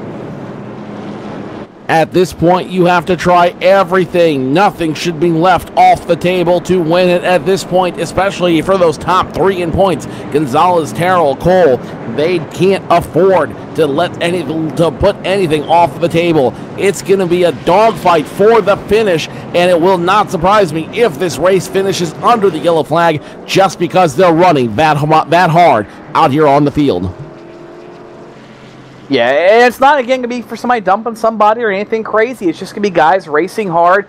More than likely, it's going to be somebody trying to side draft or pinch somebody down, and they just bobble and it gets away from them, Joe. The air does play with these cars, or at least it's simulated to play with these cars in iRacing. You might not believe it, but they've done a pretty fantastic job of replicating that to the best of their abilities. I cannot tell you how many times you get into a server and on cold tires at a place like Charlotte, you go through 3 and 4, and all of a sudden the car just turns so great, and you're on the gas, and next thing you know, the car's going around just because they've taken the air off the spoiler. Not so much tire spin, but The car has literally had the air taken away from it, and we could see that on this restart. Guys will be racing each other harder and closer and tighter than they have all event long. Pace car lights are off. It's one more to go. Jose Gonzalez in front of the field. Bobby Terrell second. Mark Bratcher, Chad Cole, Ryan Harvey, your top 5. Looking for the top 10. Randy Watkins still in the group. Dwayne Vincent's going to start on the preferred line. Nathan Bowers, John Wilco, Matt Lacrosse, all in the top 10. But right now, their top 4 have the advantage, and these guys are going to be the ones to watch when we go back to green flag racing. It will be 8 to go, and that means this could be the very last restart of the race. Could be, as we said, Joe, could be. That's a big if. Got a feeling if we see a yellow flag, it'll be in the first 2 laps after this green flag. But we'll leave that to chance and to circumstance as the pace car works the 24-degree banks of the north end of the Speedway. Jose Gonzalez and Bobby Terrell with Mark Bratcher and Chad Cole right behind them. The 4 best cars pretty much all night long have all got a shot at it. Look at Bratcher pushing Gonzalez right now. He does not want to give him an inch off turn number 4. Green flag flies. Jose Gonzalez quick to get back on the restart, and Jose Gonzalez the most to lose right now. He's got the big restart. Bobby Terrell now behind him. Mark Bratcher, Chad Cole battling for position number 3. And Bobby Terrell just did not go on that restart, Joe. I don't know if he got caught sleeping or if he expected Jose to wait later or what the case was, but nonetheless, Bobby Terrell got caught sleeping, and that might be just enough to cost him a shot at winning this race, depending how it all plays out. He's in within 5 car lengths, though, as they work off turn number 4, across the stripe. 7 circuits remaining. 7 circuits remaining. Terrell now starting to catch up ground on the 26. Jose Gonzalez, what was a 5-car length lead, now about a 3.5 car length lead. Mark Bratcher in 38 machine. He's holding strong to third. Chad Cole can't figure out, needs some help to try to get up to the 38 machine. Not happening this time around. The 8 needs some help in a big way. Meanwhile, up front, the 7 now only a car length and a half away from Jose Gonzalez. Using all the racetrack is Bobby Terrell right now. Same with Jose Gonzalez. Mark Bratcher, not so much. He had a little bit of room to play with off turn 4. I'm not sure if that's by design or otherwise, but nonetheless, the 7 car and the 26, both, they are using every inch of the Speedway, and it's working for Bobby Terrell. Here he is. He's close within just mere feet of the back bumper of Jose Gonzalez in turn 3. Almost contact between the 38 of Bratcher and the 8 of Chad Cole. Those 2 drivers working as hard as they can to hold on to their positions. Chad Cole on the low side, Mark Bratcher on the high side. And now, once again, up front, the 26 remains. The 7 keeps trying to challenge. 5 to go at this juncture, 4.5 as they hit the backstretch. Sorry, Joe. I thought Chad Cole was about to turn himself at the outside wall off of Bratcher's front bumper. That was a little too close for comfort. It's going to cost all of them time as they lose ground now to the top 2. Cole will get the spot. Bratcher is under fire from Dwayne Vincent, but right now with 4 laps to go, it appears to be a 2-horse race for the race win. 2-horse race as they go 4 to go. Now, meanwhile, number 2 of Dwayne Vincent working hard. He's now going to be in the top 5. He's going to catch up to Chad Cole in the 8 machine. Now, check that. Dwayne Vincent will be a 4th. Chad Cole 3rd. Bobby Terrell, Jose Gonzalez 2nd and 1st still. 4 to go. Yellow flag comes out. This race will be over. The 7 trying to get the run on the low side. Can't make it happen. 3 to go. 4.5 miles. That's all there is between either Bobby Terrell and Jose Gonzalez and Victory Lane here at Charlotte Motor Speedway. Gonzalez up the racetrack. The tail a little happy on that number 26 car. That could be an opportunity. Bobby Terrell senses. He's all over him in turn number 4, trying to loosen up the 26 machine off the 24-degree banking. 2 laps to go. Terrell peeks to the inside of the stripe. Obstacle sticks fly as the 26 and 7 get past the start-finish line. The 7 weaving back and forth like a boll weevil on the back end of the 26 machine. Jose Gonzalez will not let him by. Call him Gandalf the Gray because the number 7 machine shall not pass. Except now here comes the 7 on the low side. Bobby Terrell guides a way to try to make the pass through turns 3 and 4. 26 Jose Gonzalez using the high line to his advantage. Jose Gonzalez bobbles a little bit, hits the wall hard. He remains a leader with 1 to go. He might be up front, but the preferred lane is Bobby Terrell's. Final trip around the Charlotte Motor Speedway. Dwayne Vincent, Chad Cole have joined the party now. Here goes Gonzalez off turn 2. He'll pitch Terrell down to the bottom, and they're side by side, wheel to wheel into turn number 3. Look at Dwayne Vincent. He's going to stick his nose in the middle of it as well for the final time. Drag race now as number 7 catches the apron. The 26 is home free if he can hold on. Jose Gonzalez wins the RSR IceBreaker Winter Series race at Charlotte Motor Speedway. Bobby Terrell second. Dwayne Vincent finds a way to steal third. Chad Cole fourth. And Matt Lacrosse out of nowhere picks up a top 5 finish. What an incredible finish up front. What an incredible finish across your top 5.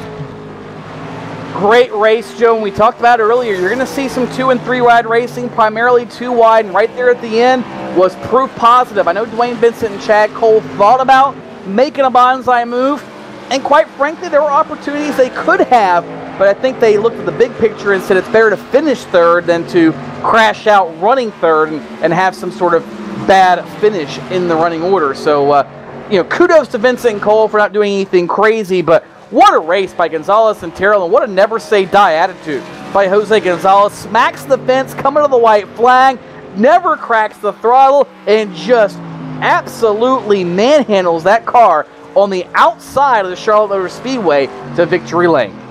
Finds a way to make it work and finds a way to get the big win. Jose Gonzalez, your winner here at Charlotte Motor Speedway. He comes to start-finish line where he's going to burn them up and put on a show for the fans as if he hasn't done so already. There he goes, smoke billowing. The number 26, Jose Gonzalez, your big winner. When we return, we'll talk to your top 3 finishers and recap what's been an incredible race here at Charlotte Motor Speedway. Jose Gonzalez, your winner. We'll talk to your top 3 when we return.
That is true.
Jose Gonzalez, your big winner in the RSR Winter IceBreaker Series at Charlotte Motor Speedway. He will show up with the Meatball Company Chevrolet in victory lane in just a moment. Bobby Terrell, your points leader second. Dwayne Vincent third. Chan Cole, Matt LaGrosse, your top 5. Mark Bratcher, your top in 6th. Brian Harvey, J. Randall Watkins 8th. Brett McBride, Nathan Bowers, your top 10. Chad Schilling, Doug Roth, Brendan Mercer, John Wilco, Stephen Herring finishing in the top 15. Pete Zerini, Steve Maddox, Steve Maddox, the last one finishing on the lead lap in 17th position. John Abbott, Al Smith Jr., both finishing on 2 laps down. Al Smith Jr. forcible behind the garage at the end of the race. Scott Stenzel, your top 20. CJ Lavera, EJ O'Rourke, Doug Wyatt, David Lanza, Scott Brotherton, Bruce Perry, Keith Brooks Jr., AJ Browning, Scott Simley, Frank Coons, Joey Gattina, and Luis Rodriguez finish out your field of 32. Let's go ahead and go down to victory lane here on LSR TV, live with your first place winner. Tony Stevens has Jose Gonzalez in victory lane. Tequila Joe, Jose Gonzalez, the Meatball Company Chevrolet, anything but a hunk of meat here tonight. And Jose, first win on the season. How in the world did you hold off a charging Bobby Terrell in those final laps? I don't know. I tell you, I was just, I thought I was pretty good on the outside lane during the race. I think I made a few passes on the outside, and I didn't see anybody else doing that, so I figured, when he makes his move, I will go side by side and make the best of it. And if he goes by, I'll try to do the, the up and down move. But it's stuck on the outside, and thank God Bobby's a clean racer, and I came out on top. I'm very happy. Midway through the race, you talk about making the top side work. We made that observation that you tried to make some passes up there and did make a few maneuvers on the top of the racetrack. What caused you to go up there? Was it just an inkling you had? Did you just want to try it to see what happened? Why did you become so friendly with the top of the racetrack? I didn't want to get past, so during the race, I wanted to keep my car up front. And a couple of times there were guys who snuck their noses inside, and I didn't want to give up the spot, so I just made the best of it. And when I saw it was working, I just kind of floored it on the middle of the turn, and the car would stick. So when the last lap came, I knew what to expect on the outside, so I just went for it. Forward bite's always important in any place, especially at Charlotte. When you came off of 4 and hit the fence coming to the white flag, did you have any fear at all, knowing that could have been a mistake that cost you the win?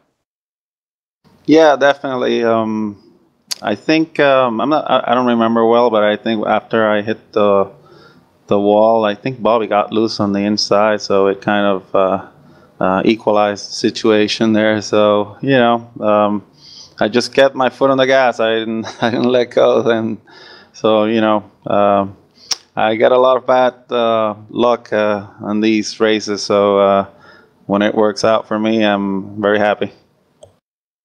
Well, congratulations, Jose, on a big win for you here at Charlotte. I know there's a lot of people that make things happen for the 26 crew. Who are they? Yeah, the Meatball Company. Best meatballs in Puerto Rico. hippiespaintshop.com. You want to paint your car, go to facebook.com/hippiespaintshop. And I want to thank the RSR and the LSRTV and Laura, and then you guys do a great job.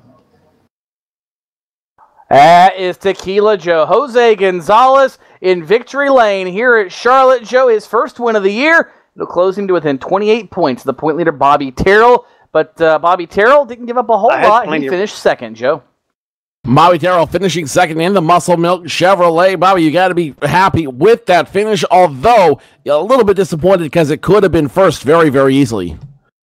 I'm very disappointed. That's 2 weeks in a row Jose's got me. Very disappointed. I'm sure a very friendly rivalry. 1 lap to go. He hits the outside wall, and you've got the opportunity. What's going through your mind, and how hard are you driving that number 7? Well, I was driving fairly hard, but this is a fairly narrow track, and I just wanted to give, respect to Jose and not wash up and get him, just keep it to the bottom. And I was too far to the bottom and just kind of pinching myself off a little bit. So, but I was giving him room, Absolutely, absolutely. Some things, discretion being the better part of valor. Pit strategy seemed to really play into your advantage tonight. On the only green flag pit stop, you took 4 tires. On one of the last green and last yellow flag stops, you took 2 tires. How vital were tires to your top 3 tonight? Well, I think when I took the 4, I wish he would have stayed green, because I know Chad had checked out, but I mean, I honestly thought maybe that I could have caught him.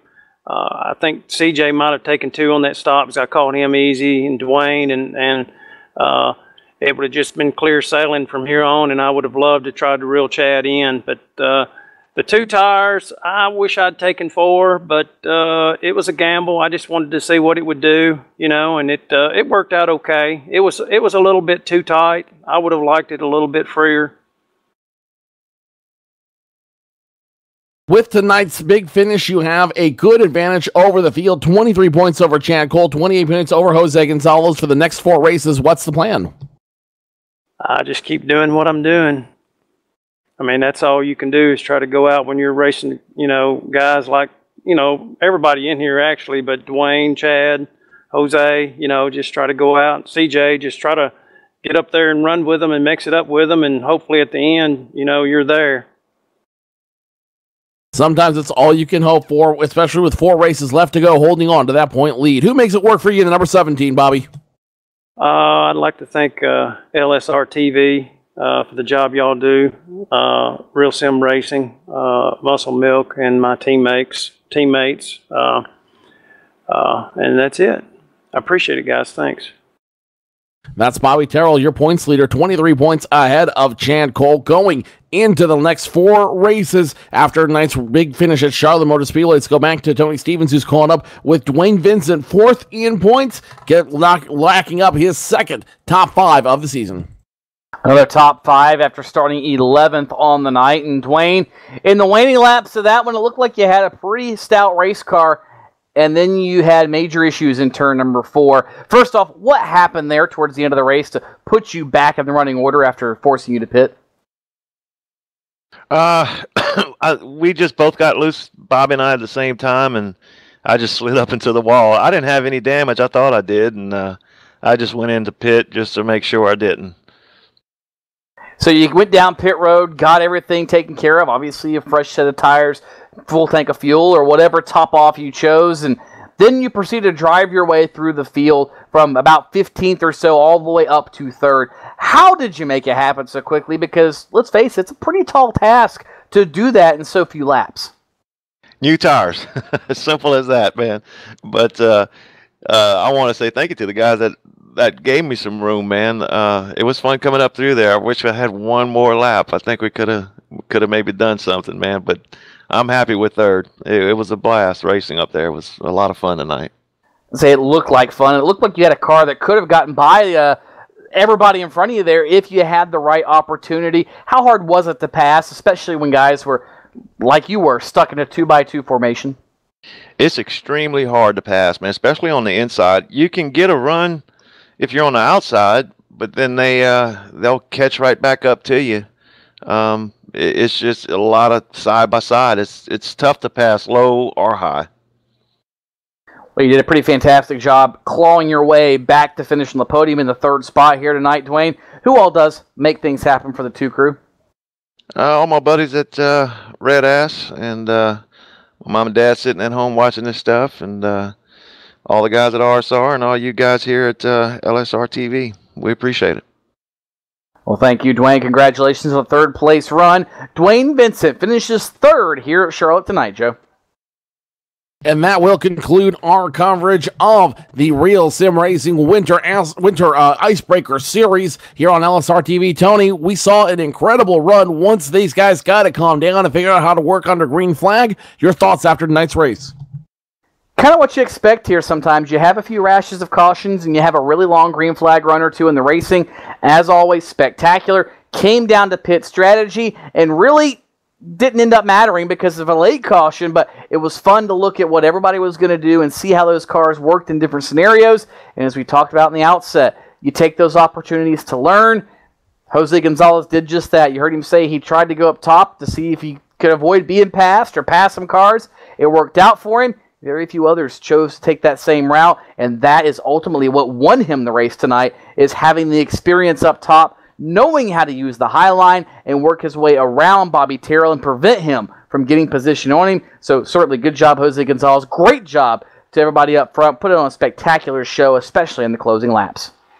And that will do it for us here at LSR TV. On behalf of our entire broadcast team, our executive producer, Laura Lawson, my partner in crime, one of the voices of Charlotte Motor Speedway, Tony Stevens. I am Joe Cortez. Be sure to join us in 1 week's time when we come back with Real Sim Racing to the racetrack. They'll be doing 88 laps at Talladega, 9:30 p.m. Eastern. You won't want to miss it. Until then, we'll see you next week here on LSR TV. Good night.